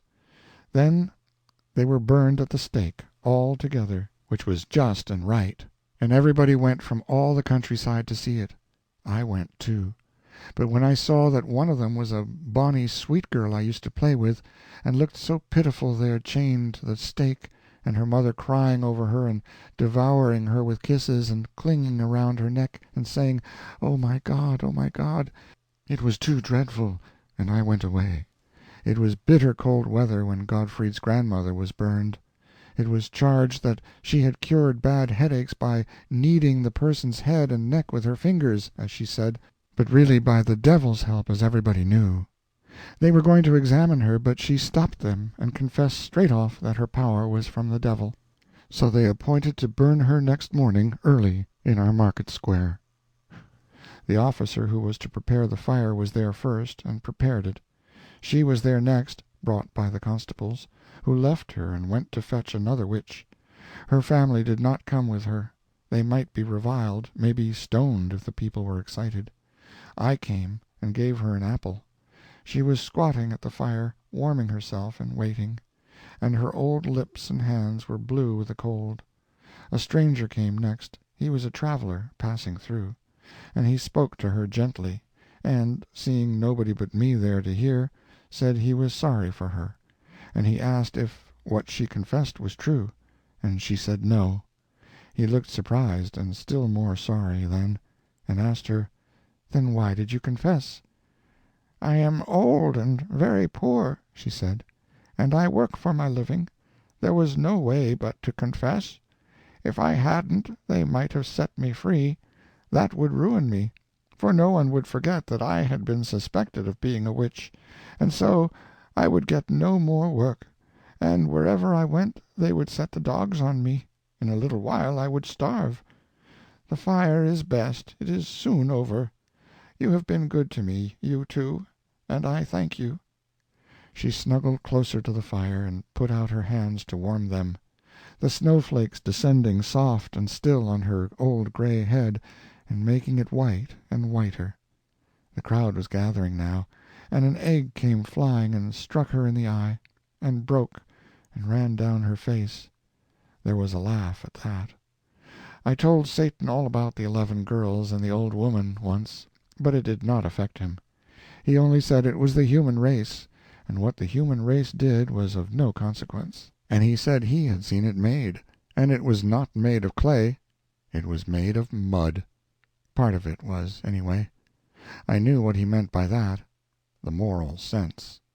He saw the thought in my head, and it tickled him and made him laugh. Then he called a bullock out of a pasture and petted it and talked with it, and said, "There, he wouldn't drive children mad with hunger and fright and loneliness, and then burn them for confessing to things invented for them which had never happened. And neither would he break the hearts of innocent poor old women, and make them afraid to trust themselves among their own race, and he would not insult them in their death agony.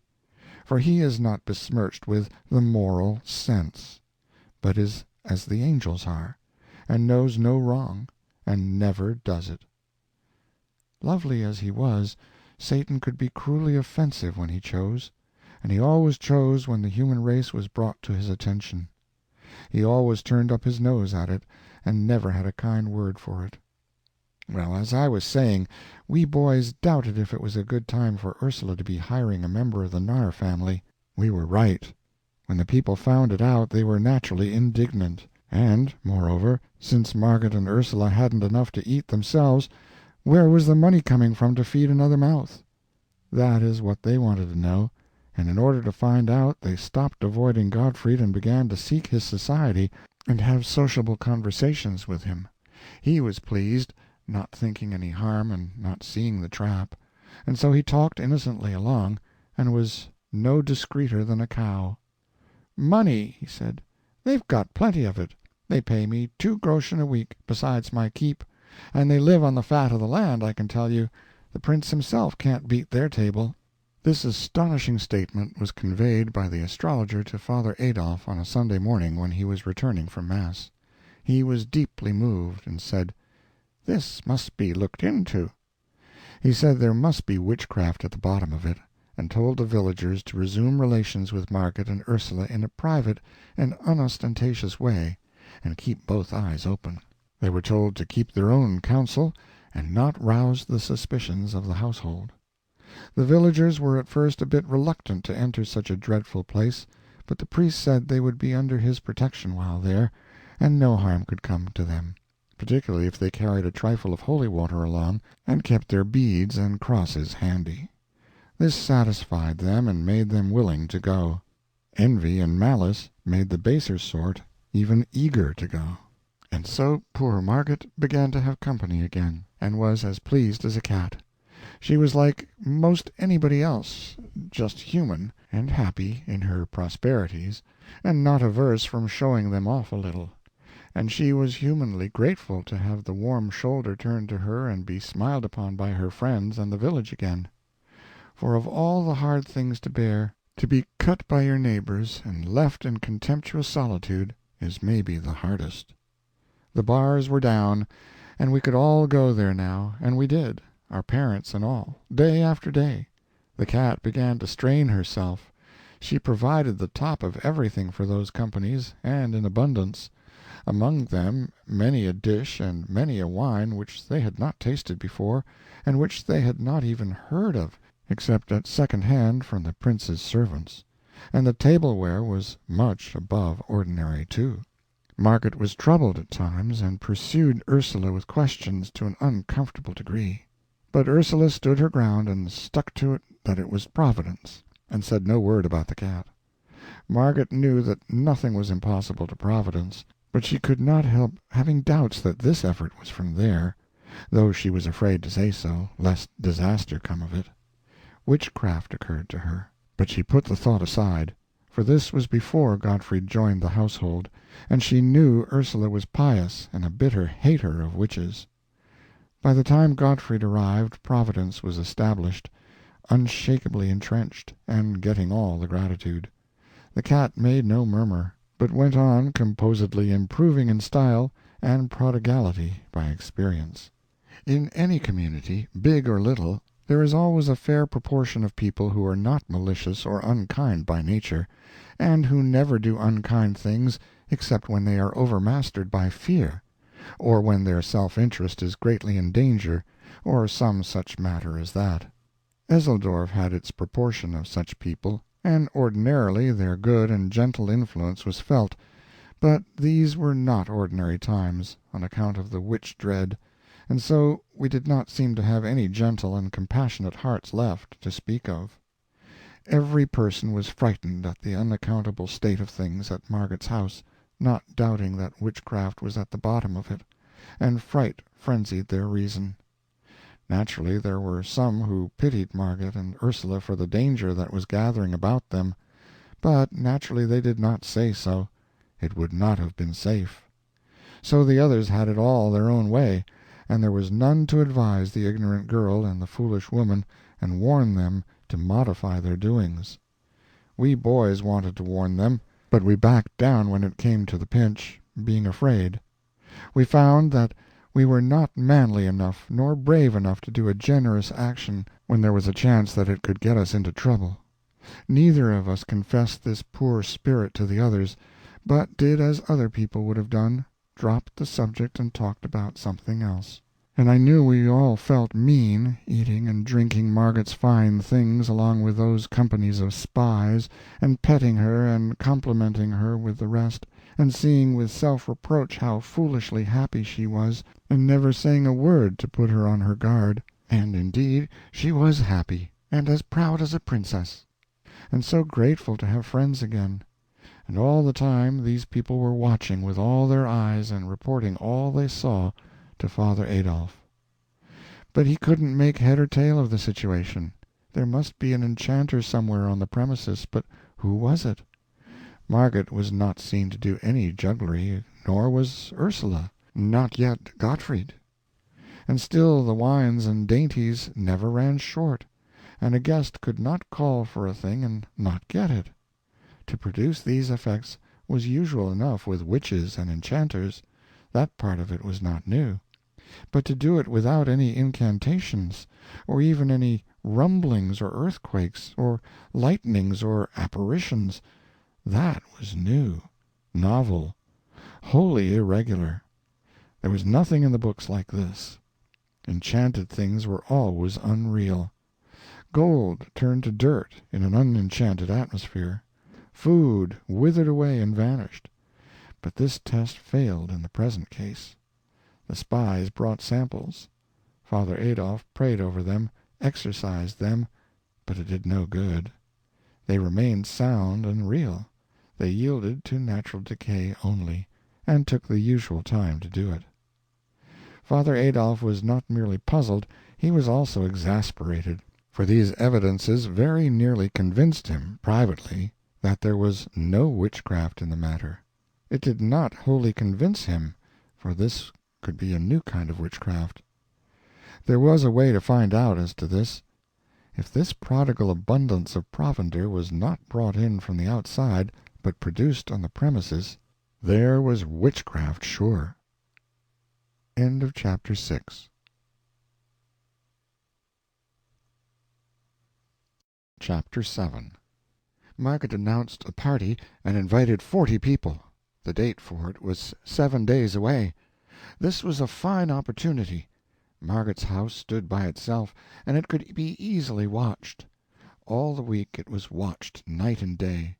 Margaret's household went out and in as usual, but they carried nothing in their hands, and neither they nor others brought anything to the house. This was ascertained. Evidently rations for 40 people were not being fetched. If they were furnished any sustenance, it would have to be made on the premises. It was true that Margaret went out with a basket every evening, but the spies ascertained that she always brought it back empty. The guests arrived at noon and filled the place. Father Adolf followed. Also, after a little, the astrologer, without invitation. The spies had informed him that neither at the back nor the front had any parcels been brought in. He entered, and found the eating and drinking going on finely, and everything progressing in a lively and festive way. He glanced around and perceived that many of the cooked delicacies, and all of the native and foreign fruits, were of a perishable character, and he also recognized that these were fresh and perfect. No apparitions, no incantations, no thunder. That settled it. This was witchcraft. And not only that, but of a new kind, a kind never dreamed of before. It was a prodigious power, an illustrious power. He resolved to discover its secret. The announcement of it would resound throughout the world, penetrate to the remotest lands, paralyze all the nations with amazement, and carry his name with it, and make him renowned forever. It was a wonderful piece of luck, a splendid piece of luck. The glory of it made him dizzy. All the house made room for him. Margaret politely seated him. Ursula ordered Gottfried to bring a special table for him. Then she decked it and furnished it, and asked for his orders. "Bring me what you will," he said.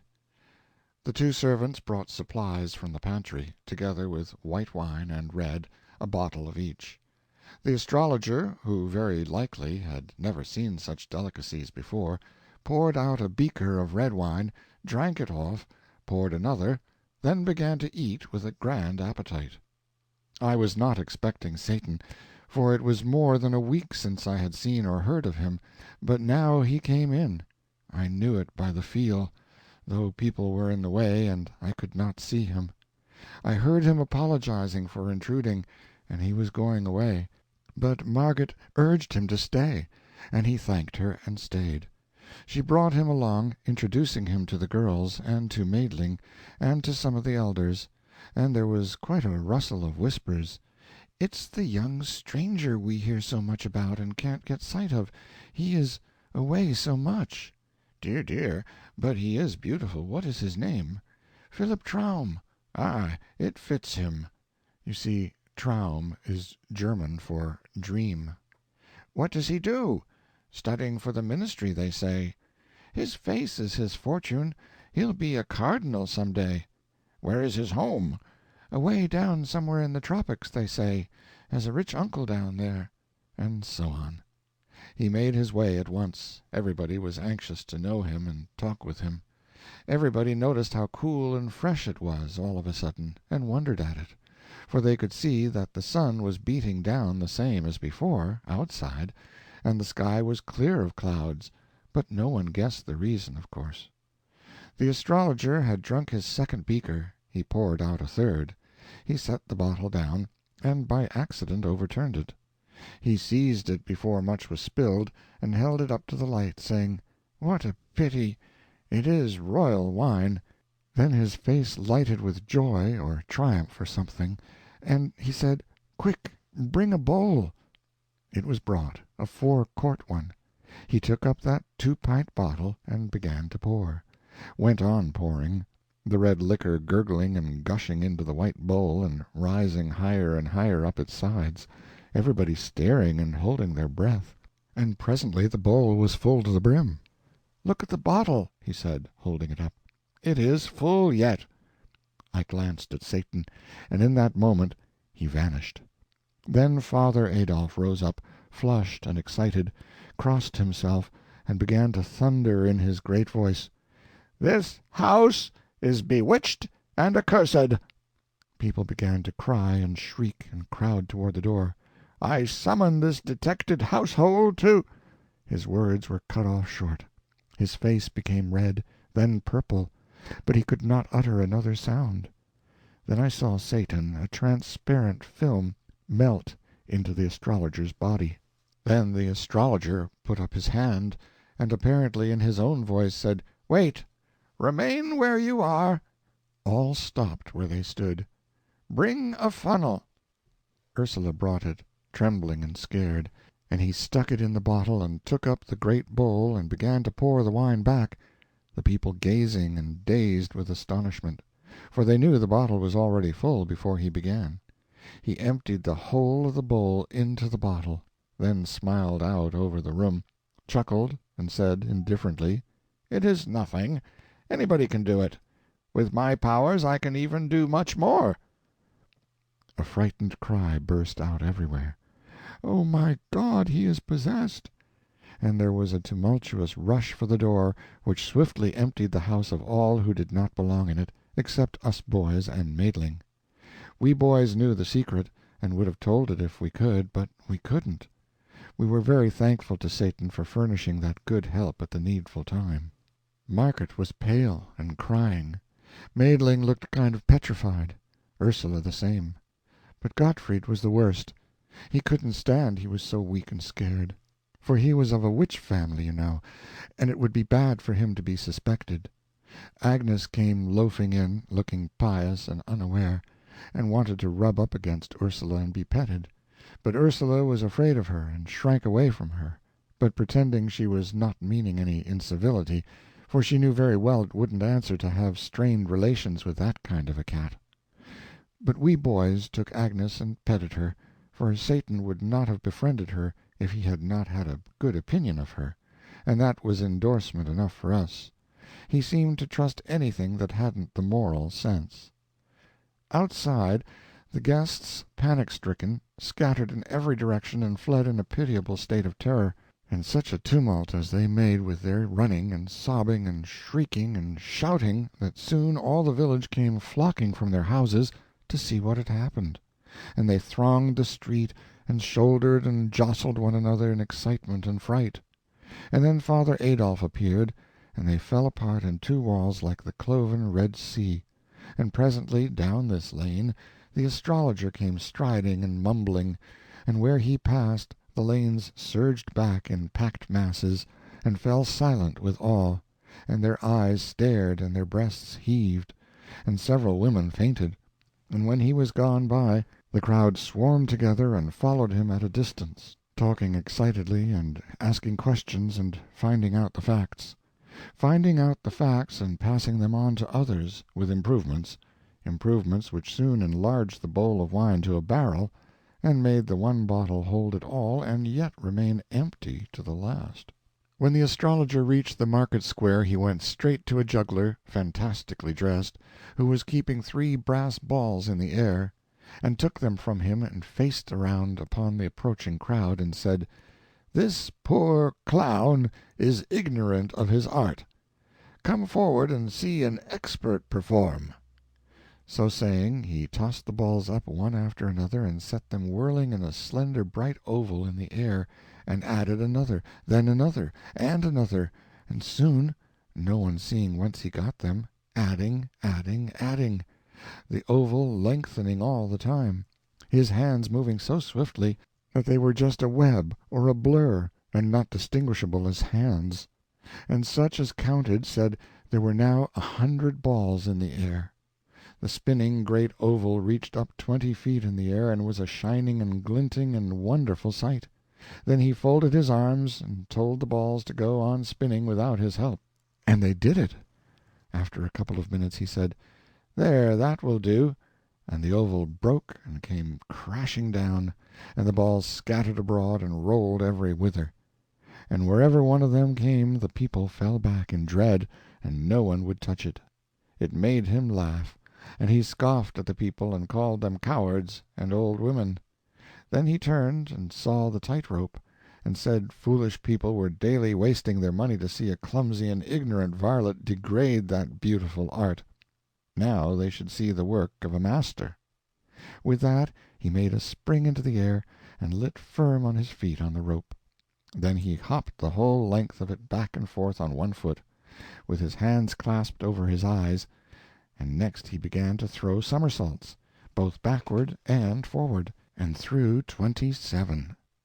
The people murmured, for the astrologer was old, and always before had been halting of movement, and at times even lame, but he was nimble enough now, and went on with his antics in the liveliest manner. Finally he sprang lightly down and walked away, and passed up the road and around the corner and disappeared. Then that great, pale, silent, solid crowd drew a deep breath, and looked into one another's faces, as if they said, "Was it real?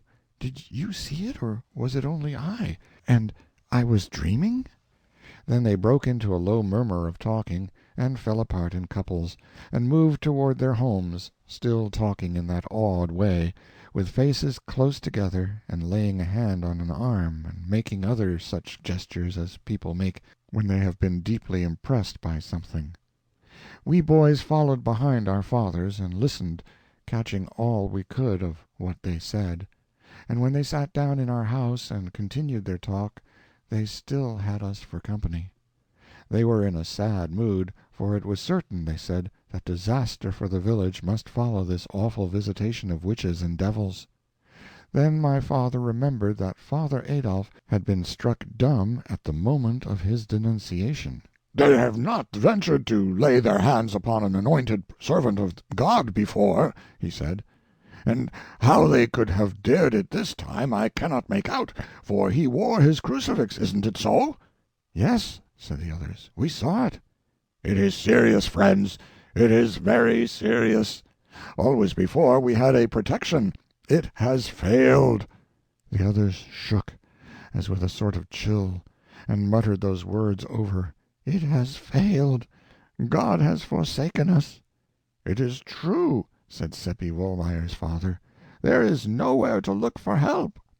The people will realize this," said Nicholas's father, the judge, "and despair will take away their courage and their energies. We have indeed fallen upon evil times." He sighed, and Wohlmeyer said, in a troubled voice, "The report of it all will go about the country, and our village will be shunned as being under the displeasure of God. The Golden Stag will know hard times." "True, neighbor," said my father. "All of us will suffer, all in repute, many in estate, and, good God!" "What is it?" "That can come to finish us." "Name it, Gottes Willen!" "The interdict!" It smote like a thunderclap, and they were like to swoon with the terror of it. Then the dread of this calamity roused their energies, and they stopped brooding and began to consider ways to avert it.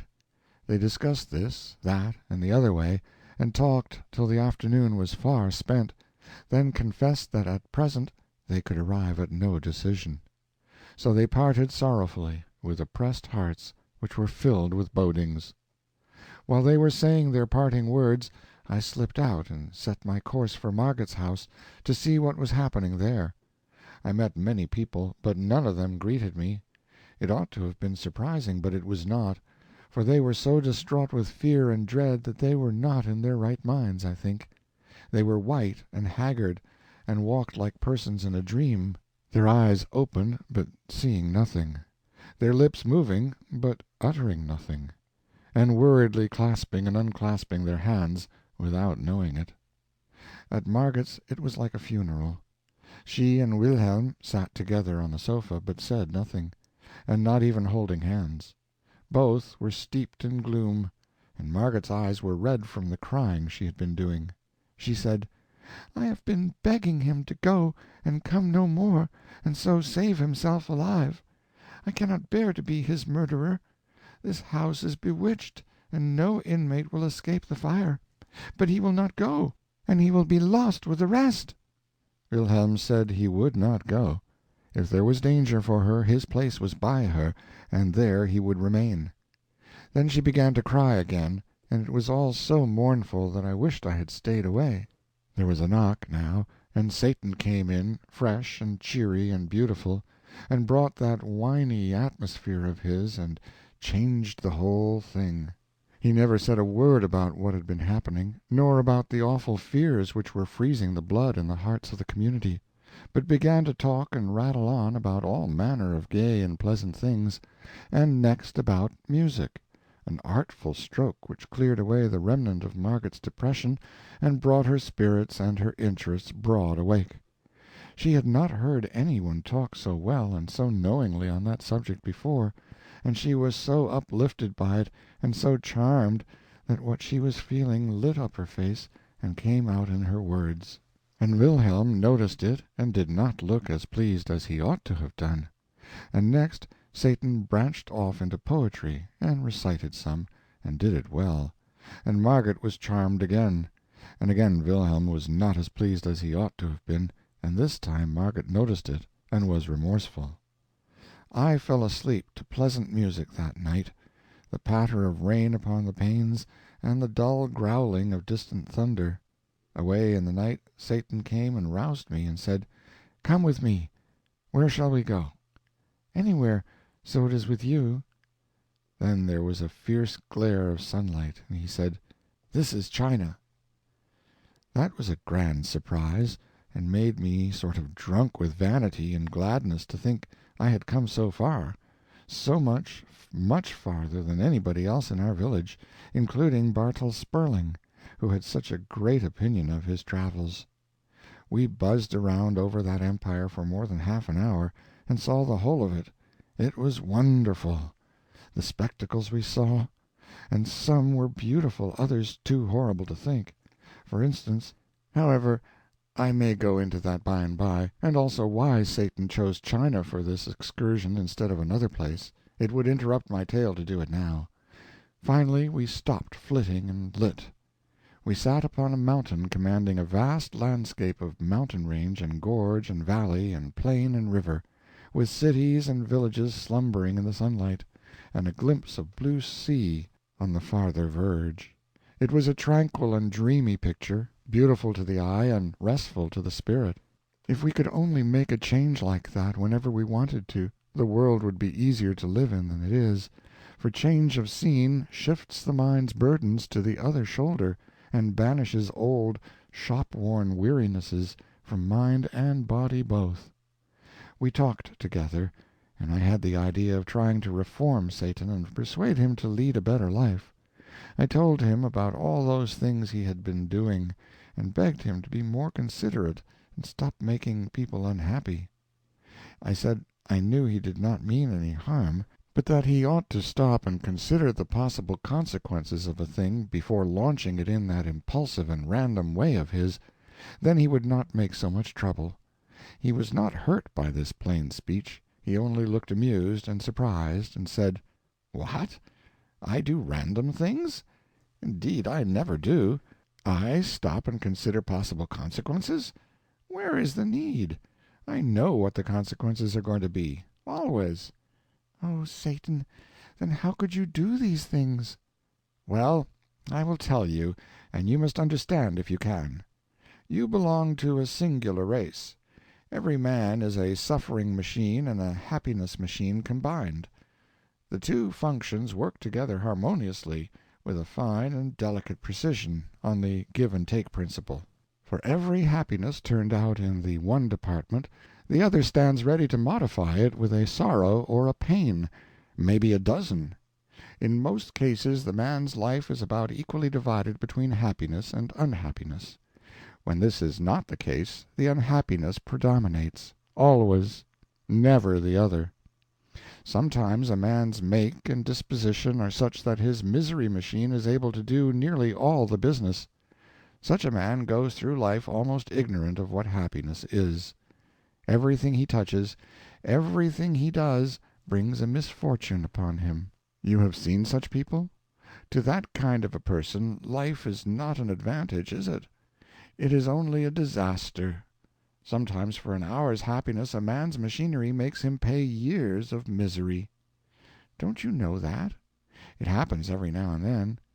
I will give you a case or two presently. Now the people of your village are nothing to me. You know that, don't you?"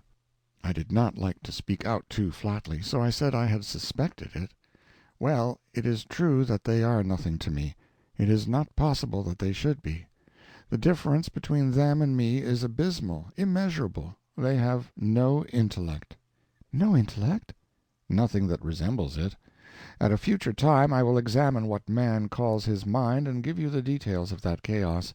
Then you will see and understand. Men have nothing in common with me. There is no point of contact. They have foolish little feelings and foolish little vanities and impertinences and ambitions. Their foolish little life is but a laugh, a sigh, and extinction. And they have no sense. Only the moral sense. I will show you what I mean. Here is a red spider, not so big as a pin's head. Can you imagine an elephant being interested in him, caring whether he is happy or isn't, or whether he is wealthy or poor, or whether his sweetheart returns his love or not, or whether his mother is sick or well, or whether he is looked up to in society or not, or whether his enemies will smite him or his friends desert him, or whether his hopes will suffer blight or his political ambitions fail, or whether he shall die in the bosom of his family, or neglected and despised in a foreign land? These things can never be important to the elephant. They are nothing to him. He cannot shrink his sympathies to the microscopic size of them. Man is to me as the red spider is to the elephant. The elephant has nothing against the spider. He cannot get down to that remote level. I have nothing against man. The elephant is indifferent. I am indifferent. The elephant would not take the trouble to do the spider an ill turn. If he took the notion, he might do him a good turn, if it came in his way and cost nothing. I have done men good service, but no ill turns.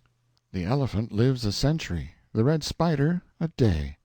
In power, intellect, and dignity, the one creature is separated from the other by a distance which is simply astronomical.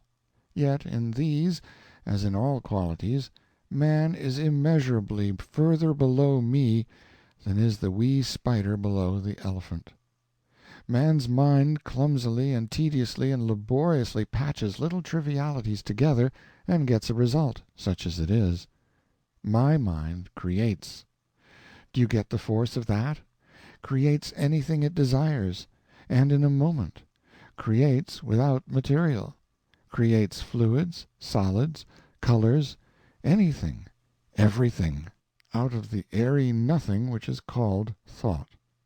A man imagines a silk thread, imagines a machine to make it, imagines a picture, then by weeks of labor embroiders it on canvas with the thread. I think the whole thing, and in a moment it is before you, created.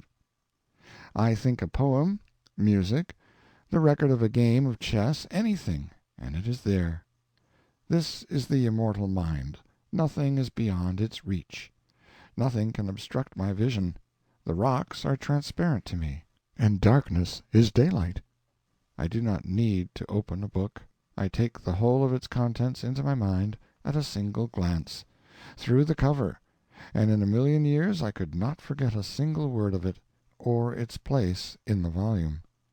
Nothing goes on in the skull of man, bird, fish, insect, or other creature which can be hidden from me. I pierce the learned man's brain with a single glance, and the treasures which cost him 80 years to accumulate are mine. He can forget, and he does forget, but I retain. Now then, I perceive by your thoughts that you are understanding me fairly well. Let us proceed. Circumstances might so fall out that the elephant could like the spider, supposing he can see it, but he could not love it. His love is for his own kind, for his equals. An angel's love is sublime, adorable, divine, beyond the imagination of man, infinitely beyond it. But it is limited to his own august order. If it fell upon one of your race for only an instant, it would consume its object to ashes. No, we cannot love men, but we can be harmlessly indifferent to them. We can also like them sometimes. I like you and the boys. I like Father Peter. And for your sakes, I am doing all these things for the villagers. He saw that I was thinking a sarcasm, and he explained his position. I have wrought well for the villagers, though it does not look like it on the surface. Your race never know good fortune from ill. They are always mistaking the one for the other. It is because they cannot see into the future. What I am doing for the villagers will bear good fruit some day, in some cases to themselves, in others to unborn generations of men. No one will ever know that I was the cause, but it will be none the less true, for all that. Among you boys you have a game. You stand a row of bricks on end a few inches apart. You push a brick, it knocks its neighbor over, the neighbor knocks over the next brick, and so on till all the row is prostrate. That is human life. A child's first act knocks over the initial brick, and the rest will follow inexorably. If you could see into the future, as I can, you would see everything that was going to happen to that creature. For nothing can change the order of its life after the first event has determined it. That is, nothing will change it, because each act unfailingly begets an act, that act begets another, and so on to the end.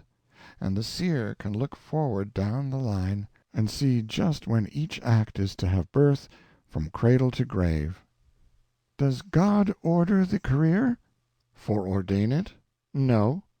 The man's circumstances and environment order it. His first act determines the second and all that follow after. But suppose, for argument's sake, that the man should skip one of these acts, an apparently trifling one, for instance.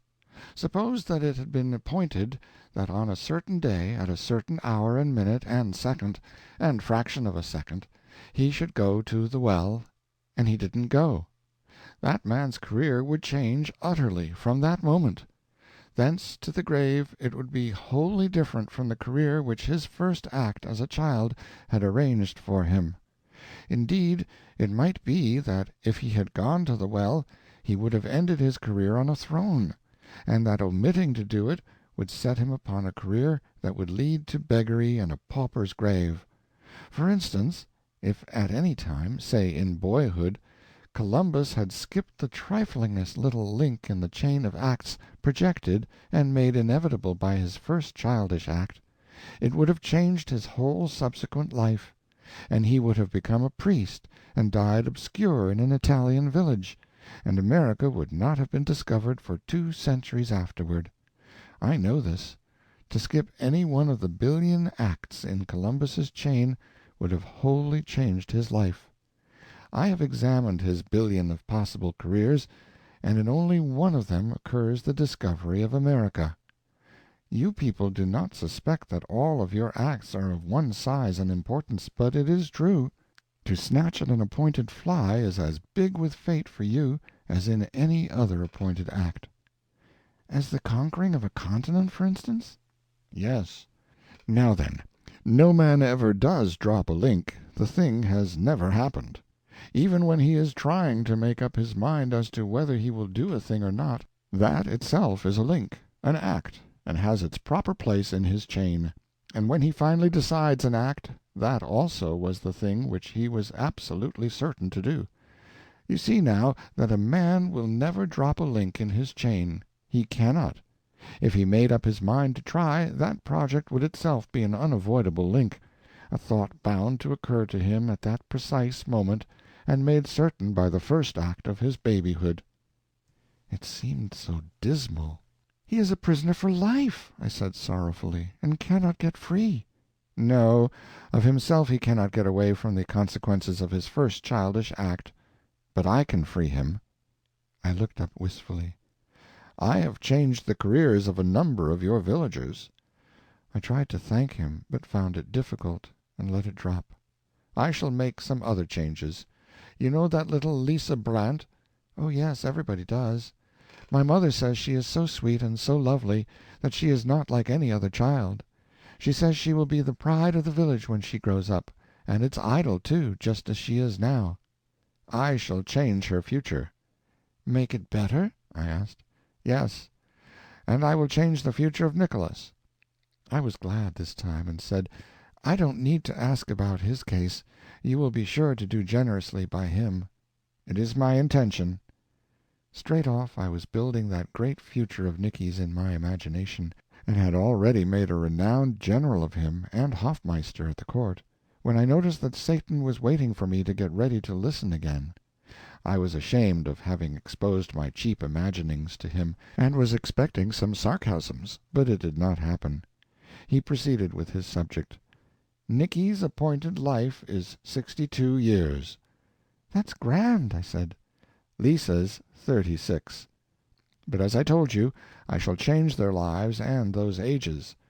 2 minutes and a quarter from now, Nicholas will wake out of his sleep and find the rain blowing in. It was appointed that he should turn over and go to sleep again, but I have appointed that he shall get up and close the window first. That trifle will change his career entirely. He will rise in the morning 2 minutes later than the chain of his life had appointed him to rise. By consequence, thenceforth nothing will ever happen to him in accordance with the details of the old chain. He took out his watch and sat looking at it a few moments, then said, Nicholas has risen to close the window. His life is changed. His new career has begun. There will be consequences. It made me feel creepy. It was uncanny. But for this change certain things would happen 12 days from now. For instance, Nicholas would save Lisa from drowning. He would arrive on the scene at exactly the right moment, 4 minutes past 10, the long-ago appointed instant of time, and the water would be shoal, the achievement easy and certain. But he will arrive some seconds too late now. Lisa will have struggled into deeper water. He will do his best, but both will drown. "Oh, Satan! Oh, dear Satan!" I cried, with the tears rising in my eyes. "Save them! Don't let it happen! I can't bear to lose Nicholas. He is my loving playmate and friend. And think of Lisa's poor mother!" I clung to him and begged and pleaded, but he was not moved. He made me sit down again and told me I must hear him out. I have changed Nicholas's life, and this has changed Lisa's. If I had not done this, Nicholas would save Lisa, then he would catch cold from his drenching. One of your race's fantastic and desolating scarlet fevers would follow, with pathetic after-effects. For 46 years he would lie in his bed a paralytic log, deaf, dumb, blind, and praying night and day for the blessed relief of death. Shall I change his life back? Oh, no. Oh, not for the world. In charity and pity leave it as it is. It is best so. I could not have changed any other link in his life and done him so good a service. He had 1,000,000,000 possible careers, but not one of them was worth living. They were charged full with miseries and disasters. But for my intervention he would do his brave deed 12 days from now, a deed begun and ended in 6 minutes, and get for all reward those 46 years of sorrow and suffering I told you of. It is one of the cases I was thinking of a while ago when I said that sometimes an act which brings the actor an hour's happiness and self-satisfaction is paid for, or punished, by years of suffering. I wondered what poor little Lisa's early death would save her from. He answered the thought. From 10 years of pain and slow recovery from an accident, and then from 19 years pollution, shame, depravity, crime, ending with death at the hands of the executioner. 12 days hence she will die. Her mother would save her life if she could. Am I not kinder than her mother? Yes, oh, indeed, yes, and wiser. Father Peter's case is coming on presently. He will be acquitted, through unassailable proofs of his innocence. Why, Satan, how can that be? Do you really think it? Indeed, I know it. His good name will be restored, and the rest of his life will be happy. I can believe it. To restore his good name will have that effect. His happiness will not proceed from that cause. I shall change his life that day for his good. He will never know his good name has been restored. In my mind, and modestly, I asked for particulars, but Satan paid no attention to my thought. Next my mind wandered to the astrologer, and I wondered where he might be. "In the moon," said Satan, with a fleeting sound which I believed was a chuckle. "I've got him on the cold side of it, too. He doesn't know where he is, and is not having a pleasant time. Still, it is good enough for him, a good place for his star studies. I shall need him presently, then I shall bring him back and possess him again.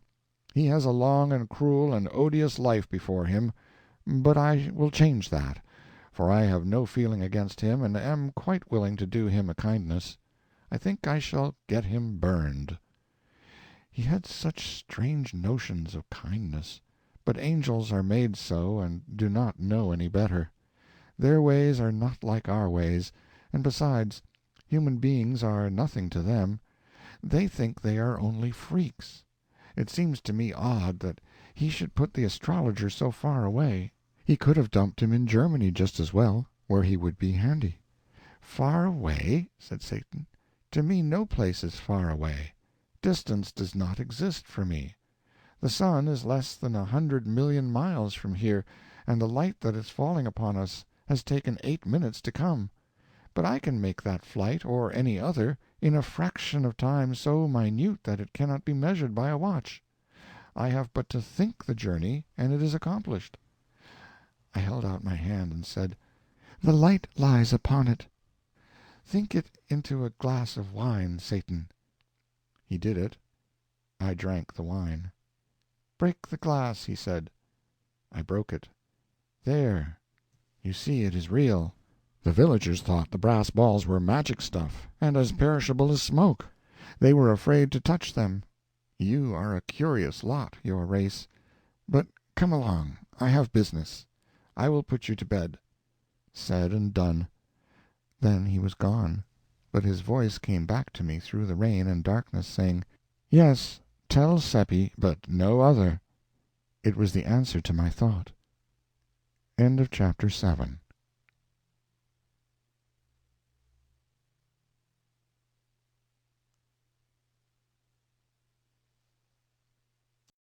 Chapter 8. Sleep would not come. It was not because I was proud of my travels and excited about having been around the big world to China, and feeling contemptuous of Bartle Sperling, the traveler, as he called himself, and looked down upon us others because he had been to Vienna once, and was the only Esseldorf boy who had made such a journey and seen the world's wonders. At another time that would have kept me awake, but it did not affect me now. No, my mind was filled with Nicholas, my thoughts ran upon him only, and the good days we had seen together at romps and frolics in the woods and the fields, and the river in the long summer days, and skating and sliding in the winter when our parents thought we were in school. And now he was going out of this young life, and the summers and winters would come and go, and we others would rove and play as before, but his place would be vacant. We should see him no more. Tomorrow he would not suspect, but would be as he had always been, and it would shock me to hear him laugh, and see him do lightsome and frivolous things, for to me he would be a corpse, with waxen hands and dull eyes, and I should see the shroud around his face. And next day he would not suspect, nor the next, and all the time his handful of days would be wasting swiftly away, and that awful thing coming nearer and nearer, his fate closing steadily around him, and no one knowing it but Seppi and me. 12 days, only 12 days. It was awful to think of. I noticed that in my thoughts I was not calling him by his familiar names, Nick and Nicky, but was speaking of him by his full name, and reverently, as one speaks of the dead. Also, as incident after incident of our comradeship came thronging into my mind out of the past, I noticed that they were mainly cases where I had wronged him or hurt him, and they rebuked me and reproached me, and my heart was wrung with remorse, just as it is when we remember our unkindnesses to friends who have passed beyond the veil, and we wish we could have them back again, if only for a moment, so that we could go on our knees to them and say, "Have pity and forgive."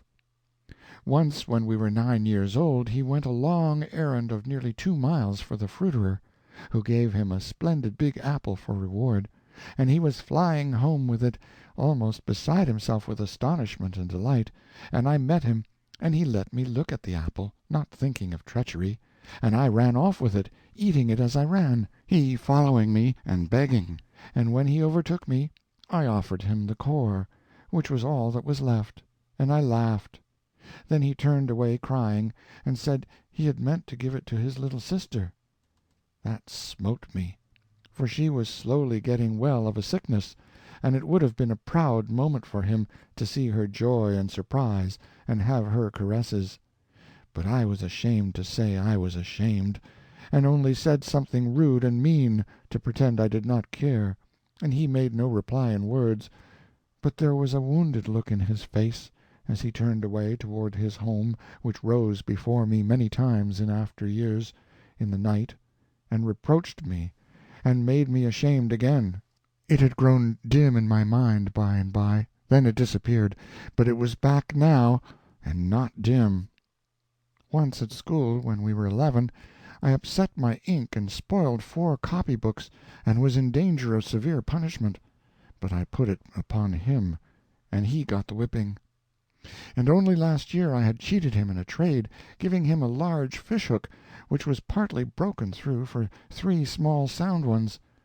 The first fish he caught broke the hook, but he did not know I was blamable, and he refused to take back one of the small hooks which my conscience forced me to offer him, but said, "A trade is a trade. The hook was bad, but that was not your fault." No, I could not sleep. These little shabby wrongs upbraided me and tortured me, and with a pain much sharper than one feels when the wrongs have been done to the living. Nicholas was living, but no matter, he was to me as one already dead. The wind was still moaning about the eaves, the rain still pattering upon the panes. In the morning I sought out Seppi and told him. It was down by the river. His lips moved, but he did not say anything, he only looked dazed and stunned, and his face turned very white. He stood like that a few moments, the tears welling into his eyes. Then he turned away, and I locked my arm in his, and we walked along, thinking, but not speaking. We crossed the bridge and wandered through the meadows and up among the hills and the woods, and at last the talk came and flowed freely, and it was all about Nicholas, and was a recalling of the life we had lived with him. And every now and then Seppi said, as if to himself, 12 days, less than 12. We said we must be with him all the time. We must have all of him we could, the days were precious now. Yet we did not go to seek him. It would be like meeting the dead, and we were afraid. We did not say it, but that was what we were feeling. And so it gave us a shock when we turned a curve and came upon Nicholas, face to face. He shouted gaily, "Hi, hi! What is the matter? Have you seen a ghost?" We couldn't speak. But there was no occasion. He was willing to talk for us all, for he had just seen Satan, and was in high spirits about it. Satan had told him about our trip to China, and he had begged Satan to take him a journey, and Satan had promised. It was to be a far journey, and wonderful and beautiful, and Nicholas had begged him to take us too, but he said no, he would take us some day, maybe, but not now. Satan would come for him on the 13th, and Nicholas was already counting the hours, he was so impatient. That was the fatal day. We were already counting the hours, too. We wandered many a mile, always following paths which had been our favorites from the days when we were little, and always we talked about the old times. All the blitheness was with Nicholas. We others could not shake off our depression. Our tone toward Nicholas was so strangely gentle and tender and yearning that he noticed it and was pleased, and we were constantly doing him deferential little offices of courtesy and saying, "Wait, let me do that for you," and that pleased him too. I gave him 7 fishhooks, all I had, and made him take them, and Seppi gave him his new knife, and a humming top, painted red and yellow, atonements for swindles practiced upon him formerly, as I learned later, and probably no longer remembered by Nicholas now. These things touched him, and he said he could not have believed that we loved him so, and his pride in it and gratefulness for it cut us to the heart, we were so undeserving of them. When we parted at last, he was radiant and said he had never had such a happy day. As we walked along homeward, Seppi said, "We always prized him, but never so much as now, when we are going to lose him." Next day, and every day we spent all of our spare time with Nicholas, and also added to it time which we, and he, stole from work and other duties, and this cost the 3 of us some sharp scoldings and some threats of punishment. Every morning 2 of us woke with a start and a shudder, saying, as the days flew along, "Only 10 days left, only 9 days left, only 8, only 7." Always it was narrowing. Always Nicholas was gay and happy, and always puzzled because we were not. He wore his invention to the bone, trying to invent ways to cheer us up, but it was only a hollow success. He could see that our jollity had no heart in it, and that the laughs we broke into came up against some obstruction or other, and suffered damage and decayed into a sigh. He tried to find out what the matter was, so that he could help us out of our trouble or make it lighter by sharing it with us, so we had to tell many lies to deceive him and appease him. But the most distressing thing of all was that he was always making plans, and often they went beyond the 13th. Whenever that happened it made us groan in spirit. All his mind was fixed upon finding some way to conquer our depression and cheer us up, and at last, when he had but 3 days to live, he fell upon the right idea and was jubilant over it. A boys' and girls' frolic and dance in the woods, up there where we first met Satan, and this was to occur on the 14th. It was ghastly, for that was his funeral day. We couldn't venture to protest. It would only have brought a "Why?" which we could not answer. He wanted us to help him invite his guests, and we did it. One can refuse nothing to a dying friend. But it was dreadful, for really we were inviting them to his funeral. It was an awful 11 days, and yet with a lifetime stretching back between today and then, They are still a grateful memory to me, and beautiful.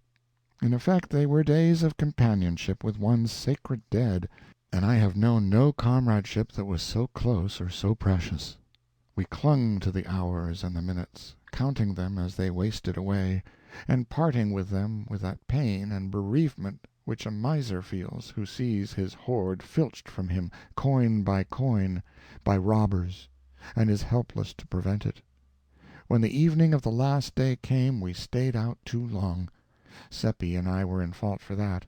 We could not bear to part with Nicholas, so it was very late when we left him at his door. We lingered near a while, listening, and that happened which we were fearing. His father gave him the promised punishment, and we heard his shrieks. But we listened only a moment, then hurried away, remorseful for this thing which we had caused, and sorry for the father too, our thought being, if he only knew, if he only knew. In the morning Nicholas did not meet us at the appointed place, so we went to his home to see what the matter was. His mother said, "His father is out of all patience with these goings-on, and will not have any more of it. Half the time when Nick is needed he is not to be found. Then it turns out that he has been gadding around with you two. His father gave him a flogging last night. It always grieved me before, and many's the time I have begged him off and saved him. But this time he appealed to me in vain, for I was out of patience myself." "I wish you had saved him just this one time," I said, my voice trembling a little. "It would ease a pain in your heart to remember it some day." She was ironing at the time, and her back was partly toward me. She turned about with a startled or wondering look in her face, and said, "What do you mean by that?" I was not prepared, and didn't know anything to say. So it was awkward, for she kept looking at me, but Seppi was alert and spoke up, "Why, of course it would be pleasant to remember, for the very reason we were out so late was that Nicholas got to telling how good you are to him, and how he never got whipped when you were by to save him, and he was so full of it, and we were so full of the interest of it, that none of us noticed how late it was getting." "Did he say that? Did he?" And she put her apron to her eyes. "You can ask Theodore. He will tell you the same." "It is a dear, good lad, my Nick," she said.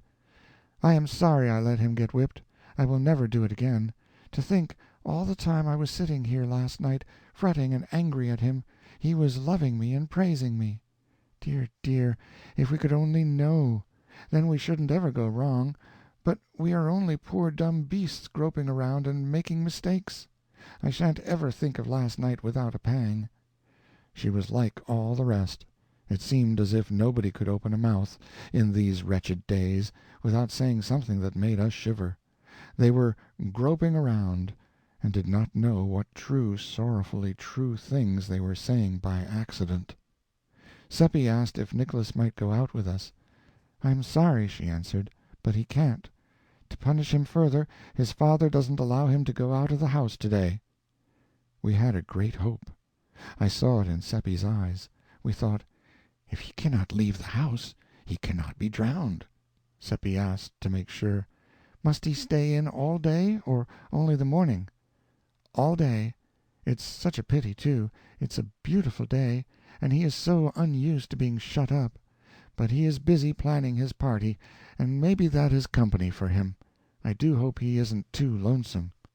Seppi saw that in her eye which emboldened him to ask if we might go up and help him pass his time. "And welcome," she said right heartily. "Now I call that real friendship, when you might be abroad in the fields and the woods having a happy time. You are good boys, I'll allow that, though you don't always find satisfactory ways of improving it.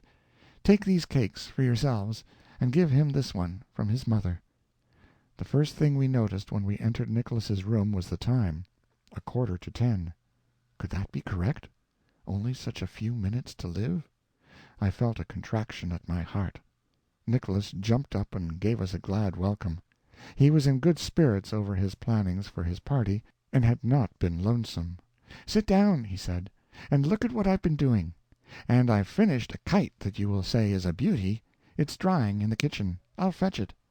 He had been spending his penny savings in fanciful trifles of various kinds, to go as prizes in the games, and they were marshaled with fine and showy effect upon the table. He said, "Examine them at your leisure, while I get Mother to touch up the kite with her iron if it isn't dry enough yet." Then he tripped out and went clattering downstairs, whistling. We did not look at the things. We couldn't take any interest in anything but the clock. We sat staring at it in silence, listening to the ticking, and every time the minute hand jumped we nodded recognition. 1 minute fewer to cover in the race for life or for death. Finally Seppi drew a deep breath and said, 2 minutes to 10. 7 minutes more and he will pass the death point. Theodore, he is going to be saved. He is going to— Hush! I'm on needles. Watch the clock and keep still. 5 minutes more. We were panting with the strain and the excitement. Another 3 minutes, and there was a footstep on the stair. Saved! And we jumped up and faced the door. The old mother entered, bringing the kite. "Isn't it a beauty?" she said. "And dear me, how he has slaved over it, ever since daylight, I think, and only finished it a while before you came." She stood it against the wall and stepped back to take a view of it. "He drew the pictures his own self, and I think they are very good. The church isn't so very good, I'll have to admit, but look at the bridge. Anyone can recognize the bridge in a minute. He asked me to bring it up. Dear me, it's 7 minutes past 10, and But where is he?" "He? Oh, he'll be here soon. He's gone out a minute." "Gone out?" "Yes. Just as he came downstairs little Lisa's mother came in and said the child had wandered off somewhere, and as she was a little uneasy I told Nicholas to never mind about his father's orders. Go and look her up. Why, how white you two do look! I do believe you are sick. Sit down. I'll fetch something. That cake has disagreed with you. It is a little heavy, but I thought—" She disappeared without finishing her sentence, and we hurried at once to the back window and looked toward the river. There was a great crowd at the other end of the bridge, and people were flying toward that point from every direction. "Oh, it is all over. Poor Nicholas! Why, oh, why did she let him get out of the house?" "Come away," said Seppi, half sobbing. "Come quick. We can't bear to meet her. In 5 minutes she will know." But we were not to escape. She came upon us at the foot of the stairs with her cordials in her hands, and made us come in and sit down and take the medicine. Then she watched the effect, and it did not satisfy her, so she made us wait longer, and kept upbraiding herself for giving us the unwholesome cake. Presently the thing happened which we were dreading. There was a sound of tramping and scraping outside, and a crowd came solemnly in, with heads uncovered, and laid the two drowned bodies on the bed. "Oh, my God!" that poor mother cried out, and fell on her knees, and put her arms about her dead boy, and began to cover the wet face with kisses. "Oh, it was I that sent him, and I have been his death. If I had obeyed, and kept him in the house, this would not have happened, and I am rightly punished. I was cruel to him last night in him begging me, his own mother, to be his friend." And so she went on, and all the women cried and pitied her, and tried to comfort her. But she could not forgive herself, and could not be comforted, and kept on saying if she had not sent him out he would be alive and well now, and she was the cause of his death. It shows how foolish people are when they blame themselves for anything they have done. Satan knows, and he said nothing happens that your first act hasn't arranged to happen and made inevitable. And so, of your own motion, you can't ever alter the scheme or do a thing that will break a link. Next we heard screams, and Frau Brandt came wildly plowing and plunging through the crowd with her dress in disorder and hair flying loose, and flung herself upon her dead child with moans and kisses and pleadings and endearments. And by she rose up almost exhausted with her outpourings of passionate emotion, and clenched her fist and lifted it toward the sky, and her tear-drenched face grew hard and resentful, and she said, "For nearly 2 weeks I have had dreams and presentiments and warnings that death was going to strike what was most precious to me, and day and night and day I have groveled in the dirt before him, praying him to have pity on my innocent child and save it from harm. And here is his answer." Why, he had saved it from harm, but she did not know. She wiped the tears from her eyes and cheeks, and stood awhile gazing down at the child and caressing its face and its hair with her hand. Then she spoke again in that bitter tone, "But in his hard heart is no compassion. I will never pray again." She gathered her dead child to her bosom and strode away, the crowd falling back to let her pass, and smitten dumb by the awful words they had heard. Ah, that poor woman! It is as Satan said, we do not know good fortune from bad, and are always mistaking the one for the other. Many a time since then I have heard people pray to God to spare the life of sick persons, but I have never done it.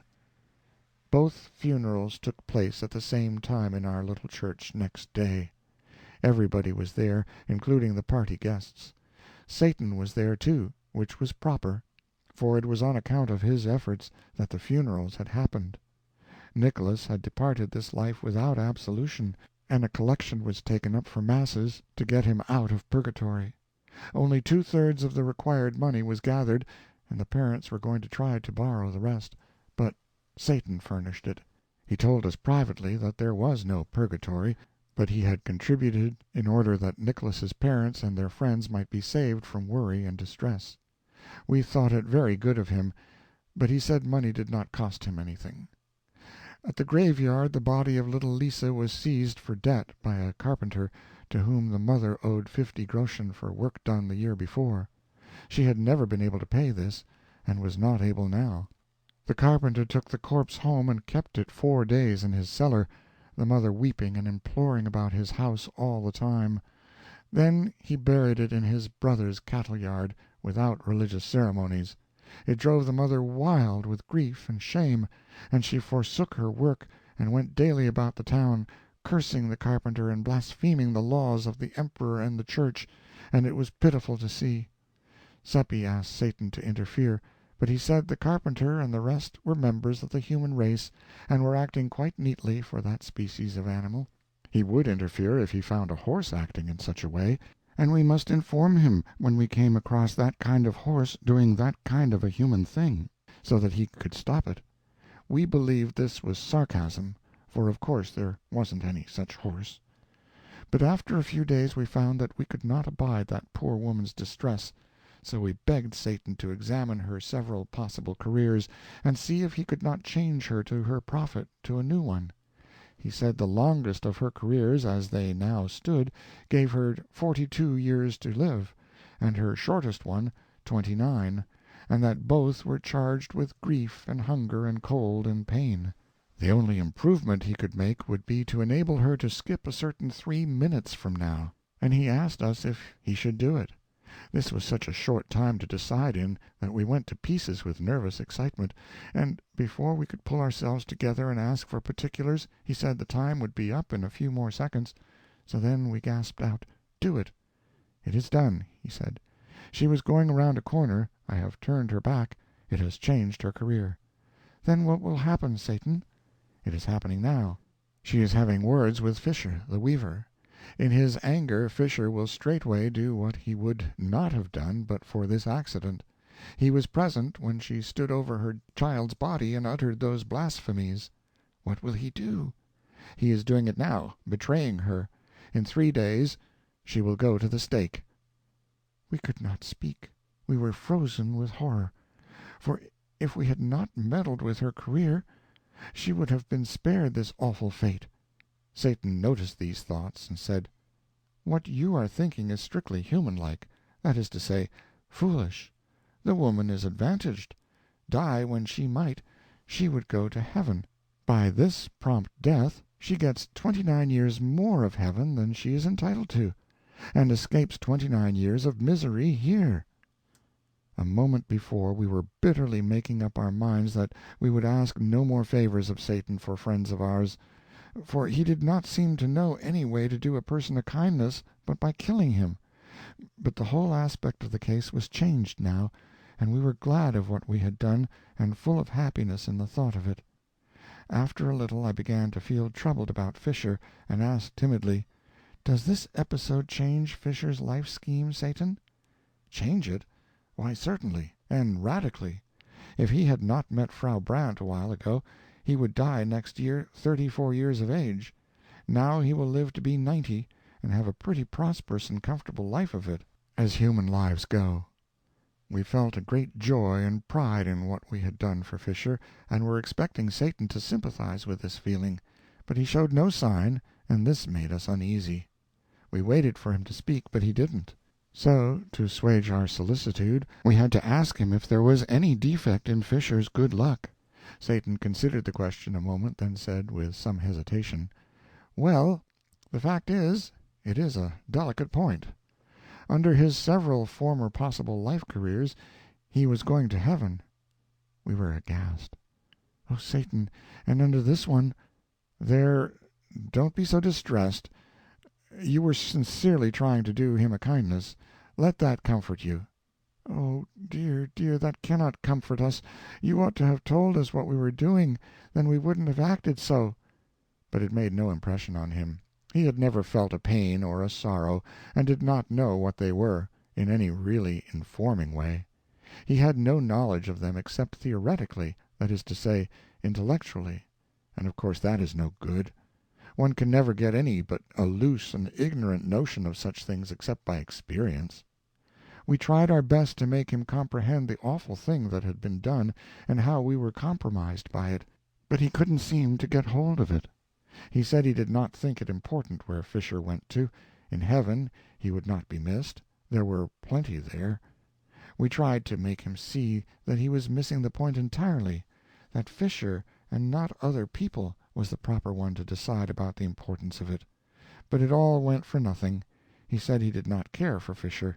There were plenty more Fishers. The next minute Fisher went by on the other side of the way, and it made us sick and faint to see him, remembering the doom that was upon him, and we the cause of it, and how unconscious he was that anything had happened to him. You could see by his elastic step and his alert manner that he was well satisfied with himself for doing that hard turn for poor Frau Brandt. He kept glancing back over his shoulder expectantly, and sure enough, pretty soon Frau Brandt followed after, in charge of the officers and wearing jingling chains. A mob was in her wake, jeering and shouting, "Blasphemer and heretic!" and some among them were neighbors and friends of her happier days. Some were trying to strike her, and the officers were not taking as much trouble as they might to keep them from it. Oh, stop them, Satan! It was out before we remembered that he could not interrupt them for a moment without changing their whole after-lives. He puffed a little puff toward them with his lips, and they began to reel and stagger and grab at the empty air. Then they broke apart and fled in every direction, shrieking as if in intolerable pain. He had crushed a rib of each of them with that little puff. We could not help asking if their life-chart was changed. Yes, entirely. Some have gained years, some have lost them. Some few will profit in various ways by the change, but only that few. We did not ask if we had brought poor Fisher's luck to any of them. We did not wish to know. We fully believed in Satan's desire to do us kindnesses, but we were losing confidence in his judgment. It was at this time that our growing anxiety to have him look over our life-charts and suggest improvements began to fade out and give place to other interests. For a day or two the whole village was a chattering turmoil over Frau Brandt's case and over the mysterious calamity that had overtaken the mob, and at her trial the place was crowded. She was easily convicted of her blasphemies, for she uttered those terrible words again, and said she would not take them back. When warned that she was imperiling her life, she said they could take it in welcome. She did not want it. She would rather live with the professional devils in perdition than with these imitators in the village. They accused her of breaking all those ribs by witchcraft, and asked her if she was not a witch. She answered scornfully, "No. If I had that power, would any of you holy hypocrites be alive 5 minutes? No, I would strike you all dead. Pronounce your sentence and let me go. I am tired of your society." So they found her guilty, and she was excommunicated and cut off from the joys of heaven and doomed to the fires of hell. Then she was clothed in a coarse robe and delivered to the secular arm, and conducted to the market-place, the bell solemnly tolling the while. We saw her chained to the stake, and saw the first thin film of blue smoke rise on the still air. Then her hard face softened, and she looked upon the packed crowd in front of her and said, with gentleness, "We played together once, in long agone days, when we were innocent little creatures. For the sake of that, I forgive you." We went away then, and did not see the fires consume her, but we heard the shrieks, although we put our fingers in our ears. When they ceased we knew she was in heaven, notwithstanding the excommunication, and we were glad of her death and not sorry that we had brought it about. One day, a little while after this, Satan appeared again. We were always watching out for him, for life was never very stagnant when he was by. He came upon us at that place in the woods where we had first met him. Being boys, we wanted to be entertained. We asked him to do a show for us. "Very well," he said. "Would you like to see a history of the progress of the human race, its development of that product which it calls civilization?" We said we should. So with a thought he turned the place into the Garden of Eden, and we saw Abel praying by his altar. Then Cain came walking toward him with his club, and did not seem to see us, and would have stepped on my foot if I had not drawn it in. He spoke to his brother in a language which we did not understand. Then he grew violent and threatening, and we knew what was going to happen, and turned away our heads for the moment. But we heard the crash of the blows, and heard the shrieks and the groans. Then there was silence, and we saw Abel lying in his blood and gasping out his life, and Cain standing over him and looking down at him, vengeful and unrepentant. Then the vision vanished, and was followed by a long series of unknown wars, murders, and massacres. Next we had the flood, and the ark tossing around in the stormy waters, with lofty mountains in the distance, showing veiled and dim through the rain. Satan said, "The progress of your race was not satisfactory. It is to have another chance now." The scene changed, and we saw Noah overcome with wine. Next we had Sodom and Gomorrah, and the attempt to discover 2 or 3 respectable persons there, as Satan described it. Next, Lot and his daughters in the cave. Next came the Hebraic wars, and we saw the victors massacre the survivors and their cattle, and save the young girls alive, and distribute them around. Next we had Jael, and saw her slip into the tent and drive the nail into the temple of her sleeping guest. And we were so close that when the blood gushed out it trickled in a little red stream to our feet, and we could have stained our hands in it if we had wanted to. Next we had Egyptian wars, Greek wars, Roman wars, hideous drenchings of the earth with blood, and we saw the treacheries of the Romans toward the Carthaginians, and the sickening spectacle of the massacre of those brave people.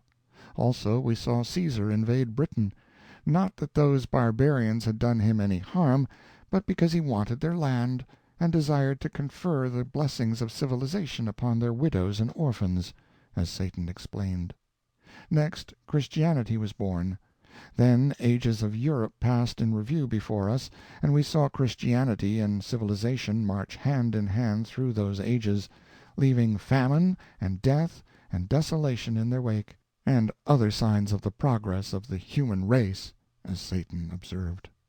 And always we had wars and more wars and still other wars, all over Europe, all over the world.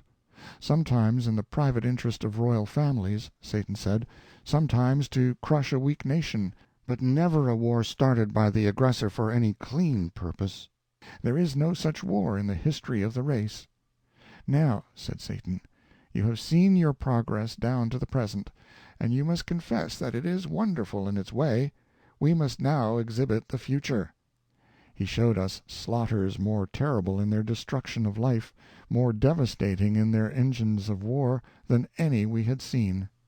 "You perceive," he said, "that you have made continual progress. Cain did his murder with a club. The Hebrews did their murders with javelins and swords.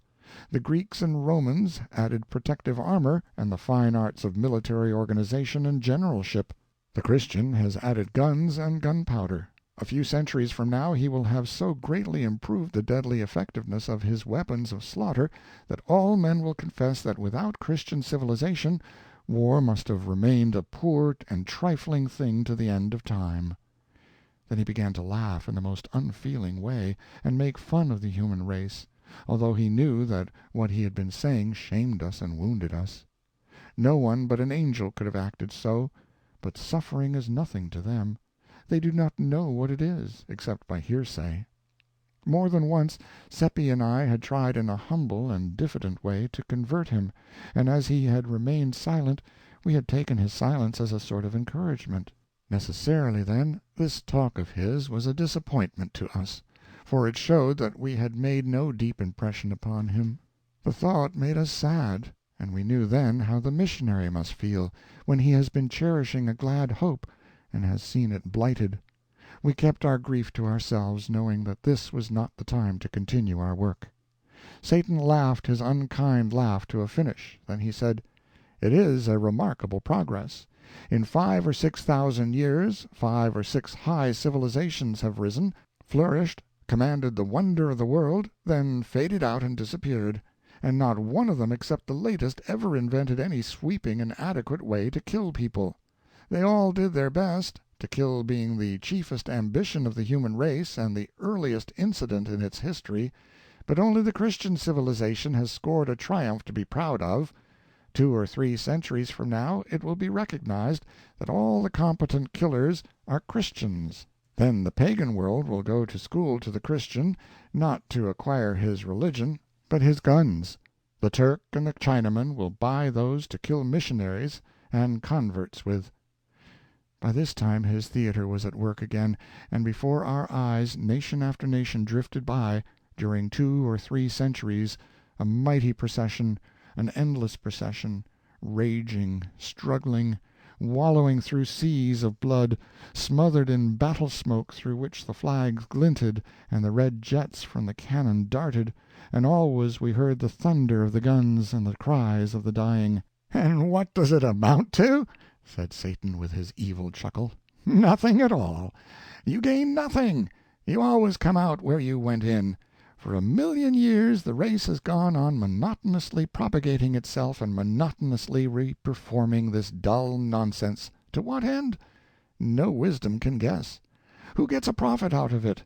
Nobody but a parcel of usurping little monarchs and nobilities who despise you, would feel defiled if you touched them, would shut the door in your face if you proposed to call, whom you slave for, fight for, die for, and are not ashamed of it, but proud, whose existence is a perpetual insult to you and you are afraid to resent it, who are mendicants supported by your alms, yet assume toward you the airs of benefactor toward beggar, who address you in the language of master to slave, and are answered in the language of slave to master, who are worshipped by you with your mouth, while in your heart, if you have one, you despise yourselves for it. The first man was a hypocrite and a coward, qualities which have not yet failed in his line. It is the foundation upon which all civilizations have been built. Drink to their perpetuation. Drink to their augmentation. Drink to—" Then he saw by our faces how much we were hurt, and he cut his sentence short and stopped chuckling, and his manner changed.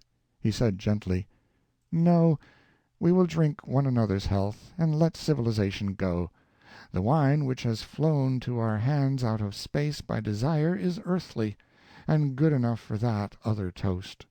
But throw away the glasses. We will drink this one in wine which has not visited this world before." We obeyed, and reached up and received the new cups as they descended. They were shapely and beautiful goblets, but they were not made of any material that we were acquainted with. They seemed to be in motion, they seemed to be alive, and certainly the colors in them were in motion. They were very brilliant and sparkling, and of every tint, and they were never still, but flowed to and fro in rich tides, which met and broke and flashed out dainty explosions of enchanting color.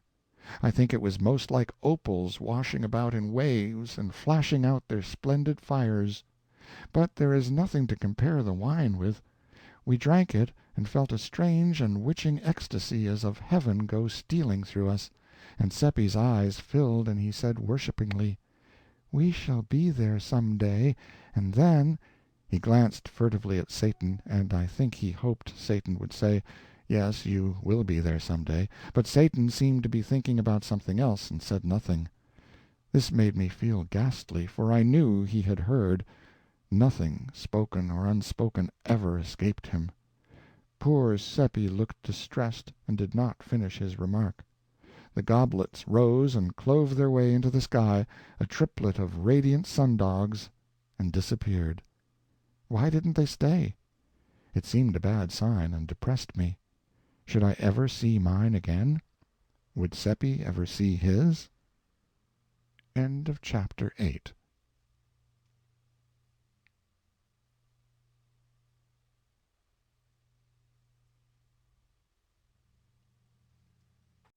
Chapter 9.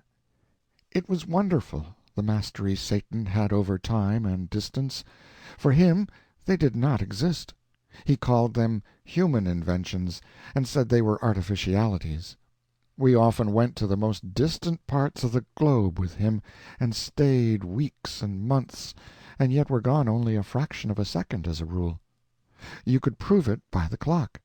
One day, when our people were in such awful distress because the Witch Commission were afraid to proceed against the astrologer and Father Peter's household, or against any, indeed, but the poor and the friendless, they lost patience and took to witch-hunting on their own score, and began to chase a born lady who was known to have the habit of curing people by devilish arts, such as bathing them, washing them, and nourishing them instead of bleeding them and purging them through the ministrations of a barber-surgeon in the proper way. She came flying down, with the howling and cursing mob after her, and tried to take refuge in houses, but the doors were shut in her face. They chased her more than half an hour, we following to see it, and at last she was exhausted and fell, and they caught her. They dragged her to a tree and threw a rope over the limb, and began to make a noose in it, some holding her, meantime, and she crying and begging, and her young daughter looking on and weeping, but afraid to say or do anything. They hanged the lady, and I threw a stone at her, although in my heart I was sorry for her. But all were throwing stones, and each was watching his neighbor, and if I had not done as the others did, it would have been noticed and spoken of.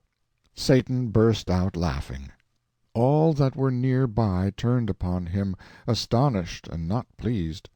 It was an ill time to laugh, for his free and scoffing ways and his supernatural music had brought him under suspicion all over the town, and turned many privately against him. The big blacksmith called attention to him now, raising his voice so that all should hear, and said, "What are you laughing at? Answer. Moreover, please explain to the company why you threw no stone." "Are you sure I did not throw a stone?" "Yes. You needn't try to get out of it. I had my eye on you." "And I noticed you," shouted two others. "3 witnesses," said Satan. "Mueller the blacksmith, Klein the butcher's man, Pfeiffer the weaver's journeyman. 3 very ordinary liars. Are there any more?" "Never mind whether there are others or not, and never mind about what you consider us. 3's enough to settle your matter for you. You'll prove that you threw a stone, or it shall go hard with you." "That's so," shouted the crowd, and surged up as closely as they could to the center of interest. "And first you will answer that other question," cried the blacksmith, pleased with himself for being mouthpiece to the public and hero of the occasion. "What are you laughing at?" Satan smiled and answered pleasantly, "To see 3 cowards stoning a dying lady when they were so near death themselves." You could see the superstitious crowd shrink and catch their breath under the sudden shock. The blacksmith, with a show of bravado, said, "Pooh! What do you know about it?" "I? Everything. By profession I am a fortune-teller, and I read the hands of you 3, and some others, when you lifted them to stone the woman. One of you will die tomorrow week, another of you will die tonight. The third has but 5 minutes to live, and yonder is the clock." It made a sensation. The faces of the crowd blanched, and turned mechanically toward the clock.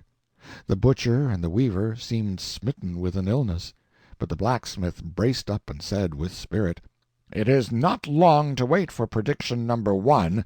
If it fails, young master, you will not live a whole minute after, I promise you that." No one said anything. All watched the clock in a deep stillness which was impressive. When 4½ minutes were gone, the blacksmith gave a sudden gasp, and clapped his hand upon his heart, saying, "Give me breath! Give me room!" and began to sink down. The crowd surged back, no one offering to support him, and he fell lumbering to the ground and was dead. The people stared at him, then at Satan, then at one another, and their lips moved, but no words came. Then Satan said, "3 saw that I threw no stone. Perhaps there are others. Let them speak." It struck a kind of panic into them, and, although no one answered him, many began to violently accuse one another, saying, "You said he didn't throw," and getting for reply, "It is a lie, and I will make you eat it." And so in a moment they were in a raging and noisy turmoil, and beating and banging one another, and in the midst was the only indifferent one, the dead lady hanging from her rope, her troubles forgotten, her spirit at peace. So we walked away, and I was not at ease, but was saying to myself, "He told them he was laughing at them, but it was a lie, he was laughing at me." That made him laugh again, and he said, "Yes, I was laughing at you, because, in fear of what others might report about you, you stoned the woman when your heart revolted at the act. But I was laughing at the others, too." "Why?" "Because their case was yours."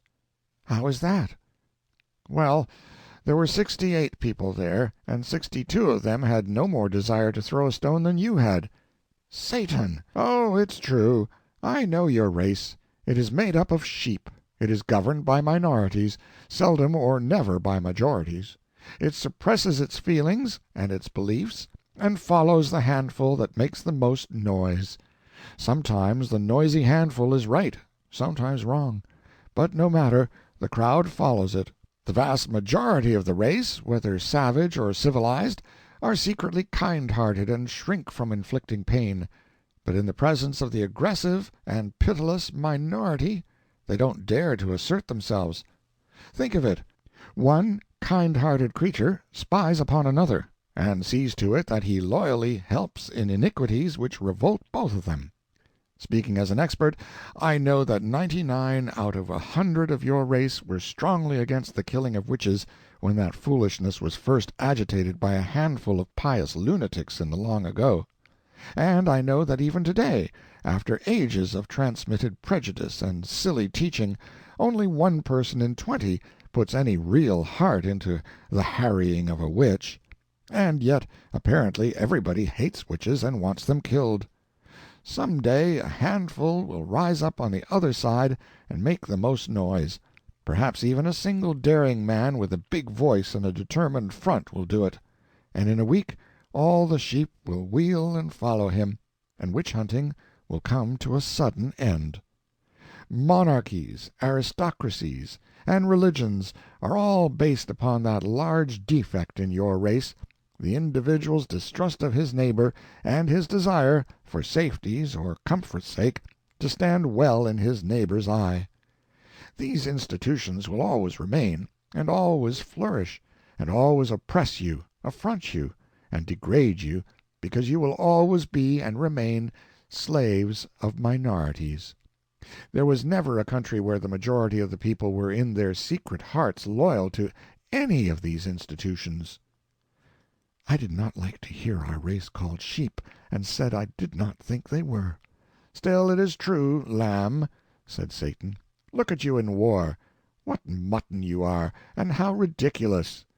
"In war? How?" "There has never been a just one, never an honorable one, on the part of the instigator of the war.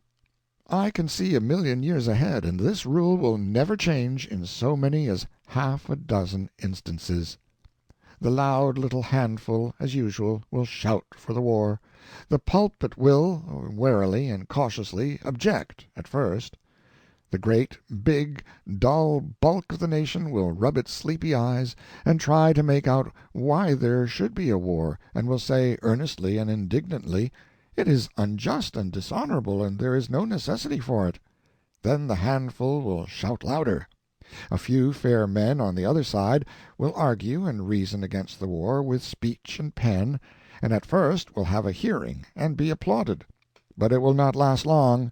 Those others will outshout them, and presently the anti-war audiences will thin out and lose popularity.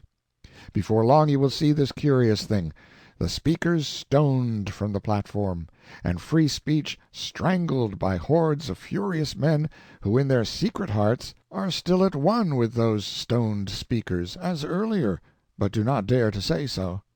And now the whole nation, pulpit and all, will take up the war cry and shout itself hoarse, and mob any honest man who ventures to open his mouth. And presently such mouths will cease to open.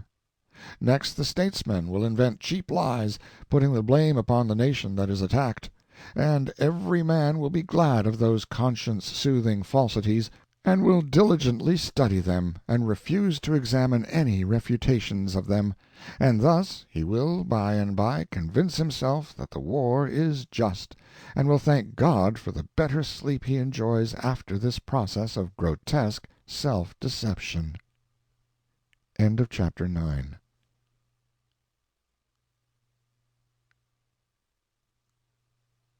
Chapter 10. Days and days went by now, and no Satan. It was dull without him. But the astrologer, who had returned from his excursion to the moon, went about the village, braving public opinion, and getting a stone in the middle of his back now and then, when some witch-hater got a safe chance to throw it and dodge out of sight. Meantime, two influences had been working well for Margaret.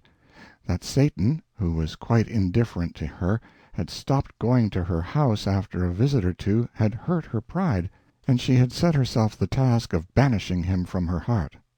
Reports of Wilhelm Meidling's dissipation brought to her from time to time by old Ursula had touched her with remorse, jealousy of Satan being the cause of it. And so now, these two matters working upon her together, she was getting a good profit out of the combination. Her interest in Satan was steadily cooling, her interest in Wilhelm as steadily warming. All that was needed to complete her conversion was that Wilhelm should brace up and do something that should cause favorable talk and incline the public toward him again. The opportunity came now. Margaret sent and asked him to defend her uncle in the approaching trial, and he was greatly pleased, and stopped drinking, and began his preparations with diligence. With more diligence than hope, in fact, for it was not a promising case. He had many interviews in his office with Seppi and me, and threshed out our testimony pretty thoroughly, thinking to find some valuable grains among the chaff, but the harvest was poor, of course. If Satan would only come! That was my constant thought.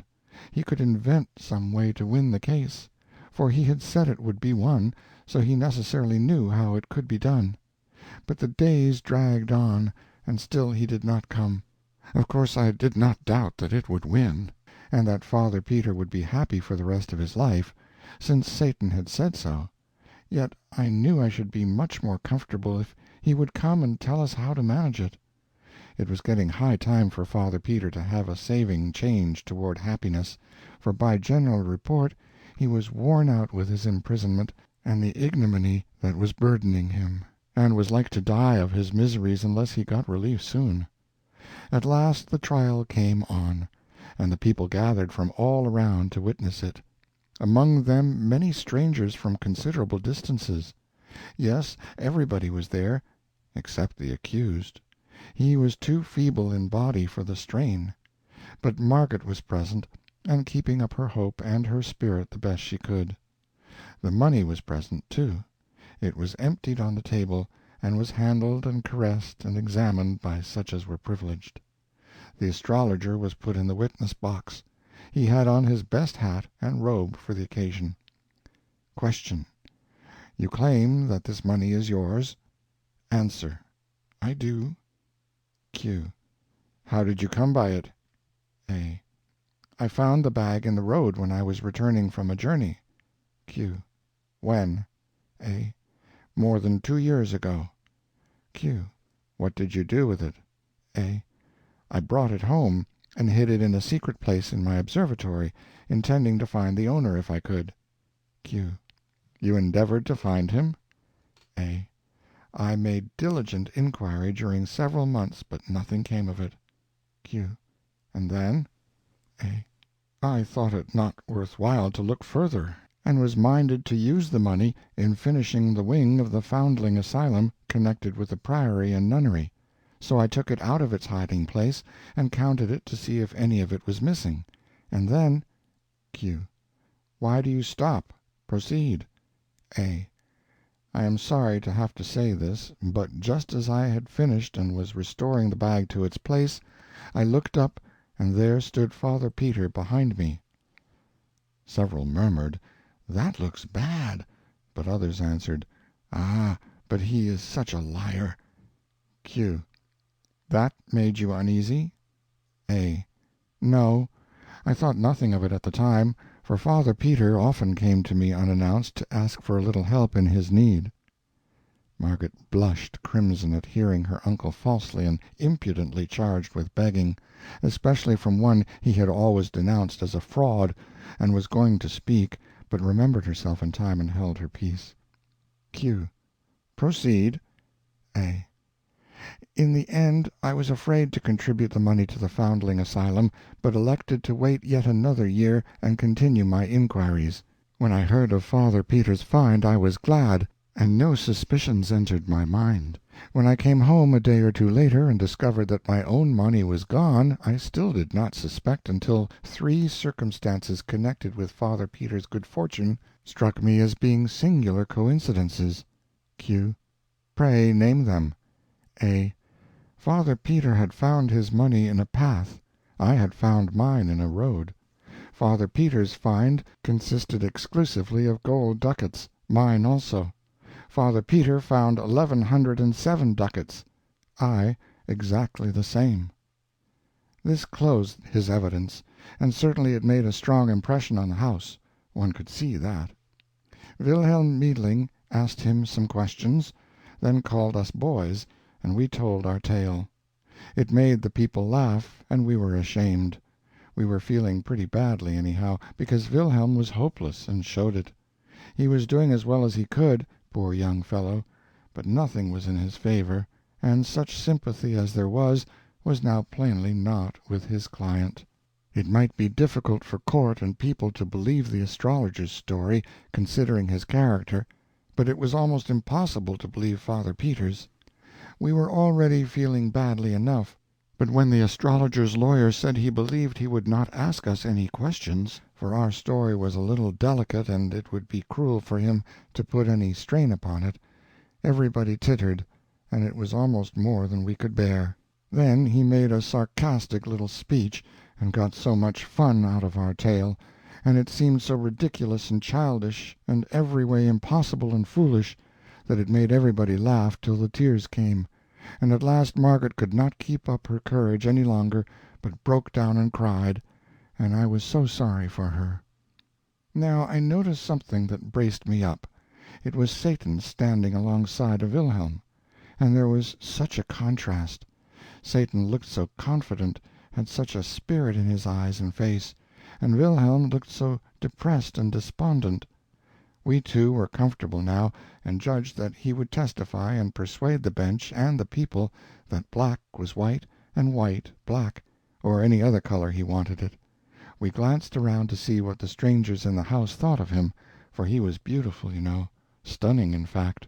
But no one was noticing him, so we knew by that he was invisible. The lawyer was saying his last words, and while he was saying them, Satan began to melt into Wilhelm. He melted into him and disappeared, and then there was a change, when his spirit began to look out of Wilhelm's eyes. That lawyer finished quite seriously, and with dignity. He pointed to the money and said, "The love of it is the root of all evil.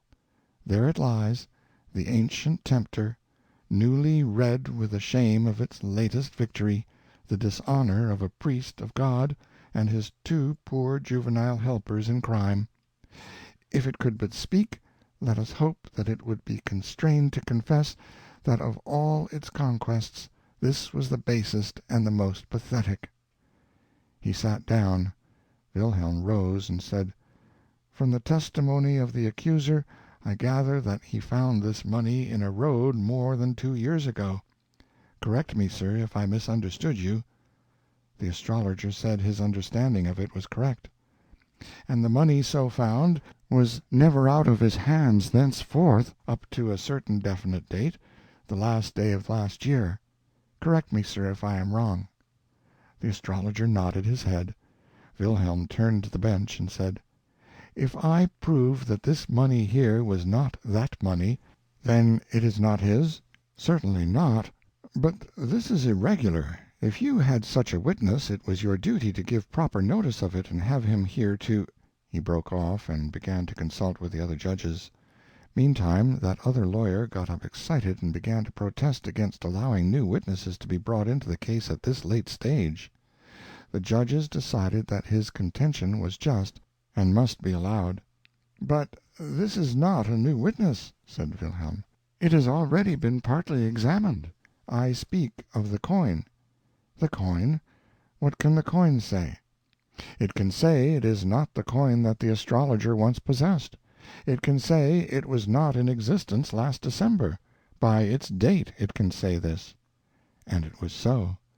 There was the greatest excitement in the court while that lawyer and the judges were reaching for coins and examining them and exclaiming, and everybody was full of admiration of Wilhelm's brightness in happening to think of that neat idea.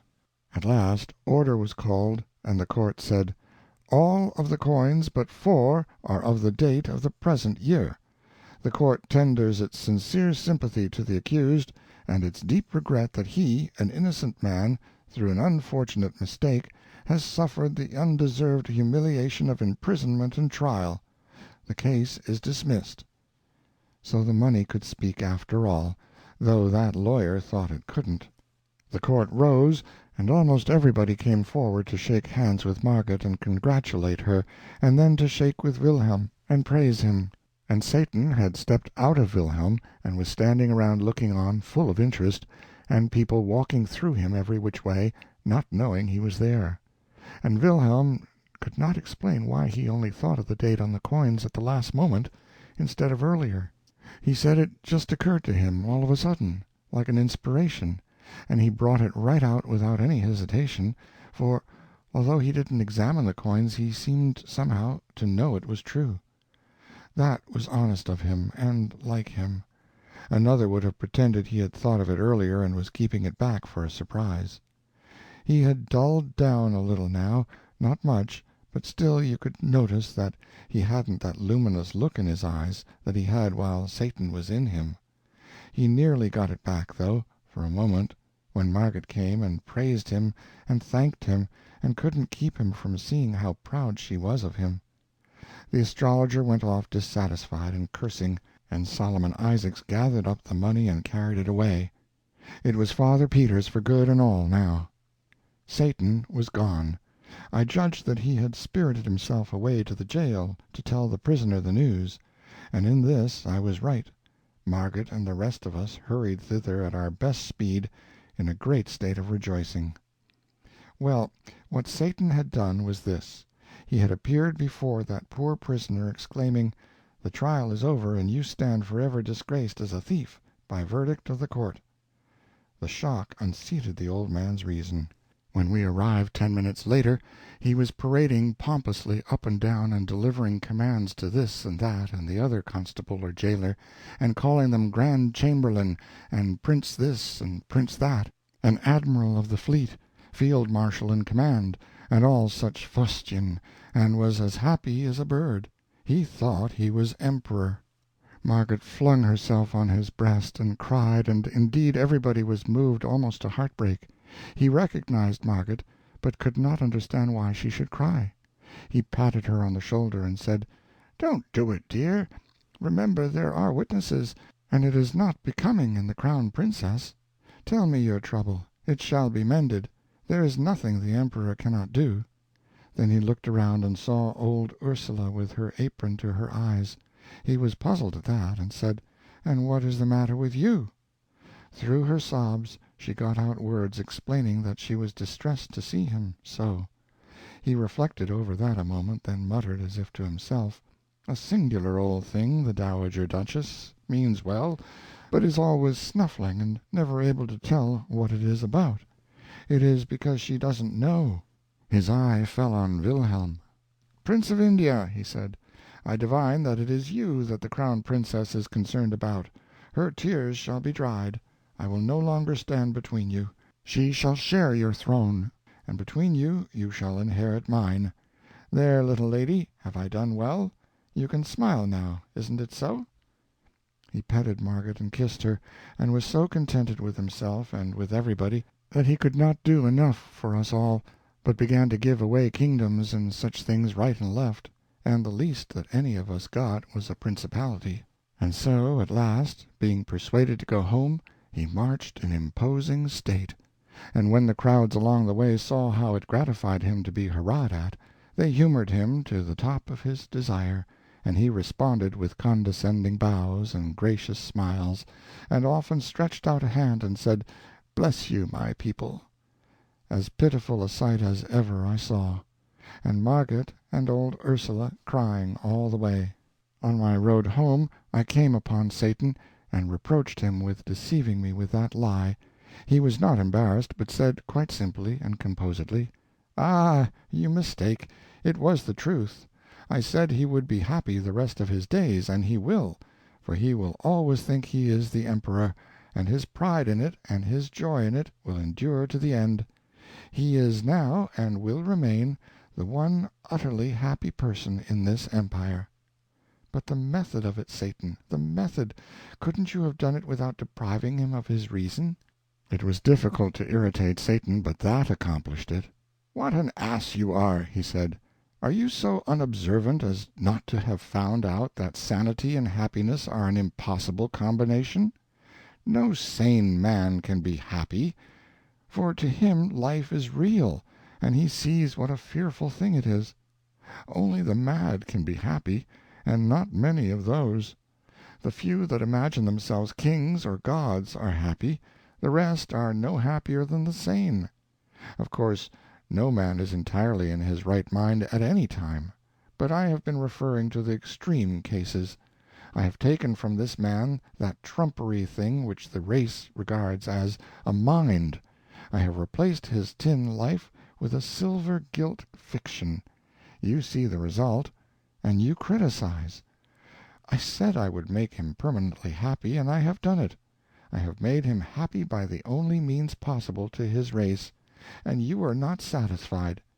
He heaved a discouraged sigh, and said, "It seems to me that this race is hard to please." There it was, you see. He didn't seem to know any way to do a person a favor except by killing him or making a lunatic out of him. I apologized as well as I could, but privately I did not think much of his processes at that time. Satan was accustomed to say that our race lived a life of continuous and uninterrupted self-deception. It duped itself from cradle to grave with shams and delusions which it mistook for realities, and this made its entire life a sham. Of the score of fine qualities which it imagined it had, and was vain of, it really possessed hardly one. It regarded itself as gold, and was only brass. One day when he was in this vein he mentioned a detail, the sense of humor. I cheered up then and took issue. I said we possessed it. "There spoke the race," he said, "always ready to claim what it hasn't got, and mistake its ounce of brass filings for a ton of gold dust. You have a mongrel perception of humor, nothing more. A multitude of you possess that. This multitude see the comic side of 1,000 low-grade and trivial things, broad incongruities mainly, grotesqueries, absurdities, evokers of the horse-laugh. The 10,000 high-grade comicalities which exist in the world are sealed from their dull vision. Will a day come when the race will detect the funniness of these juvenalities and laugh at them, and by laughing at them destroy them? For your race, in its poverty, has unquestionably one really effective weapon: laughter. Power Money, persuasion, supplication, persecution, these can lift at a colossal humbug, push it a little, weaken it a little, century by century, but only laughter can blow it to rags and atoms at a blast. Against the assault of laughter nothing can stand. You are always fussing and fighting with your other weapons. Do you ever use that one? No. You leave it lying rusting. As a race, do you ever use it at all? No. You lack sense and the courage. We were traveling at the time, and stopped at a little city in India, and looked on while a juggler did his tricks before a group of natives. They were wonderful, but I knew Satan could beat that game, and I begged him to show off a little, and he said he would. He changed himself into a native in turban and breech-cloth, and very considerately conferred on me a temporary knowledge of the language. The juggler exhibited a seed, covered it with earth in a small flower-pot, then put a rag over the pot. After a minute the rag began to rise. In 10 minutes it had risen a foot. Then the rag was removed, and a little tree was exposed, with leaves upon it, and ripe fruit. We ate the fruit, and it was good. But Satan said, "Why do you cover the pot? Can't you grow the tree in the sunlight?" "No," said the juggler, "no one can do that." "You are only an apprentice. You don't know your trade. Give me the seed. I will show you." He took the seed and said, "What shall I raise from it?" "It is a cherry seed. Of course you will raise a cherry." "Oh, no, that is a trifle. Any novice can do that. Shall I raise an orange tree from it?"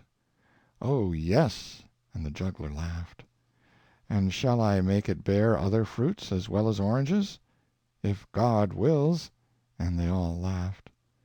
Satan put the seed in the ground, put a handful of dust on it, and said, "Rise." A tiny stem shot up and began to grow, and grew so fast that in 5 minutes it was a great tree, and we were sitting in the shade of it.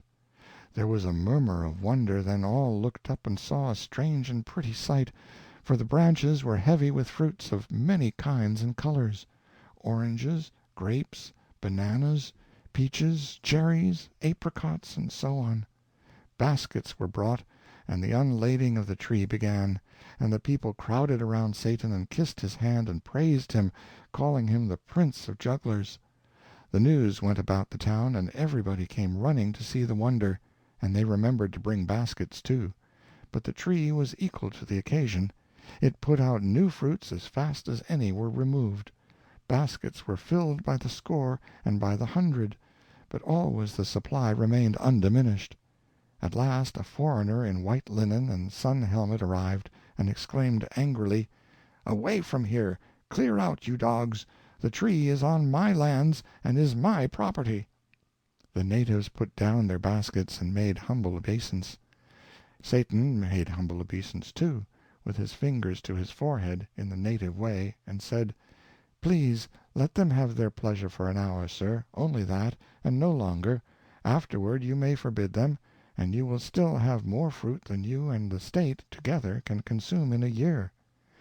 This made the foreigner very angry, and he cried out, "Who are you, you vagabond, to tell your betters what they may do and what they mayn't?" And he struck Satan with his cane, and followed this error with a kick. The fruits rotted on the branches, and the leaves withered and fell. The foreigner gazed at the bare limbs with the look of one who is surprised and not gratified. Satan said, "Take good care of the tree, for its health and yours are bound together. It will never bear again, but if you tend it well it will live long. Water its roots once in each hour every night, and do it yourself. It must not be done by proxy, and to do it in daylight will not answer. If you fail only once in any night, the tree will die, and you likewise. Do not go home to your own country any more. You would not reach there. Make no business or pleasure engagements which require you to go outside your gate at night. You cannot afford the risk. Do not rent or sell this place. It would be injudicious." The foreigner was proud and wouldn't beg, but I thought he looked as if he would like to. While he stood gazing at Satan we vanished away and landed in Ceylon. I was sorry for that man, sorry Satan hadn't been his customary self and killed him or made him a lunatic. It would have been a mercy. Satan overheard the thought, and said, "I would have done it but for his wife, who has not offended me. She is coming to him presently from their native land Portugal. She is well, but has not long to live, and has been yearning to see him and persuade him to go back with her next year.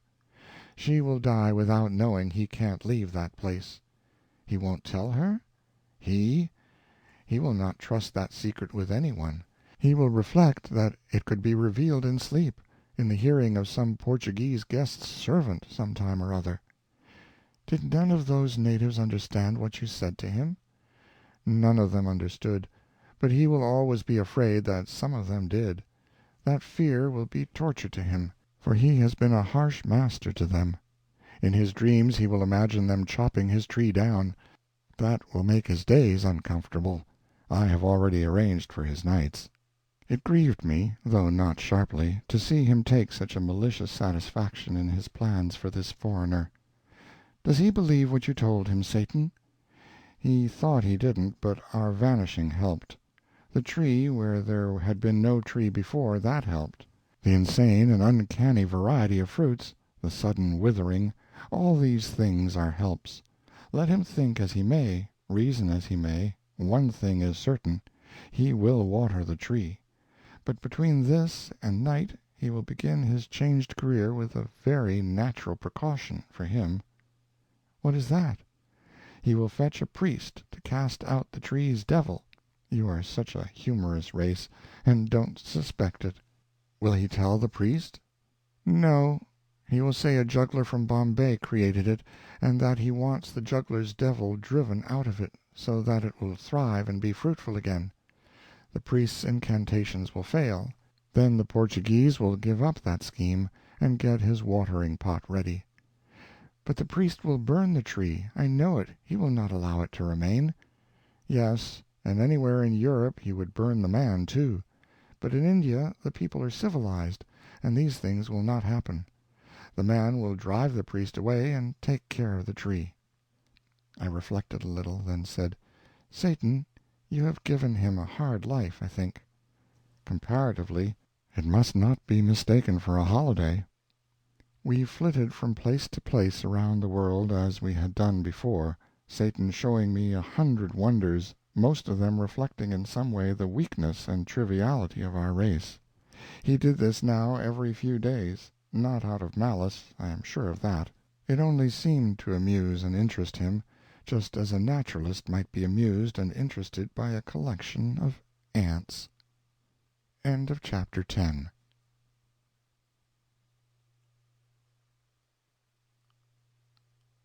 Chapter 11. For as much as a year Satan continued these visits, but at last he came less often, and then for a long time he did not come at all. This always made me lonely and melancholy. I felt that he was losing interest in our tiny world, and might at any time abandon his visits entirely. When one day he finally came to me I was overjoyed, but only for a little while. He had come to say good-bye, he told me, and for the last time. He had investigations and undertakings in other corners of the universe, he said, that would keep him busy for a longer period than I could wait for his return. "And you are going away, and will not come back any more?" "Yes," he said.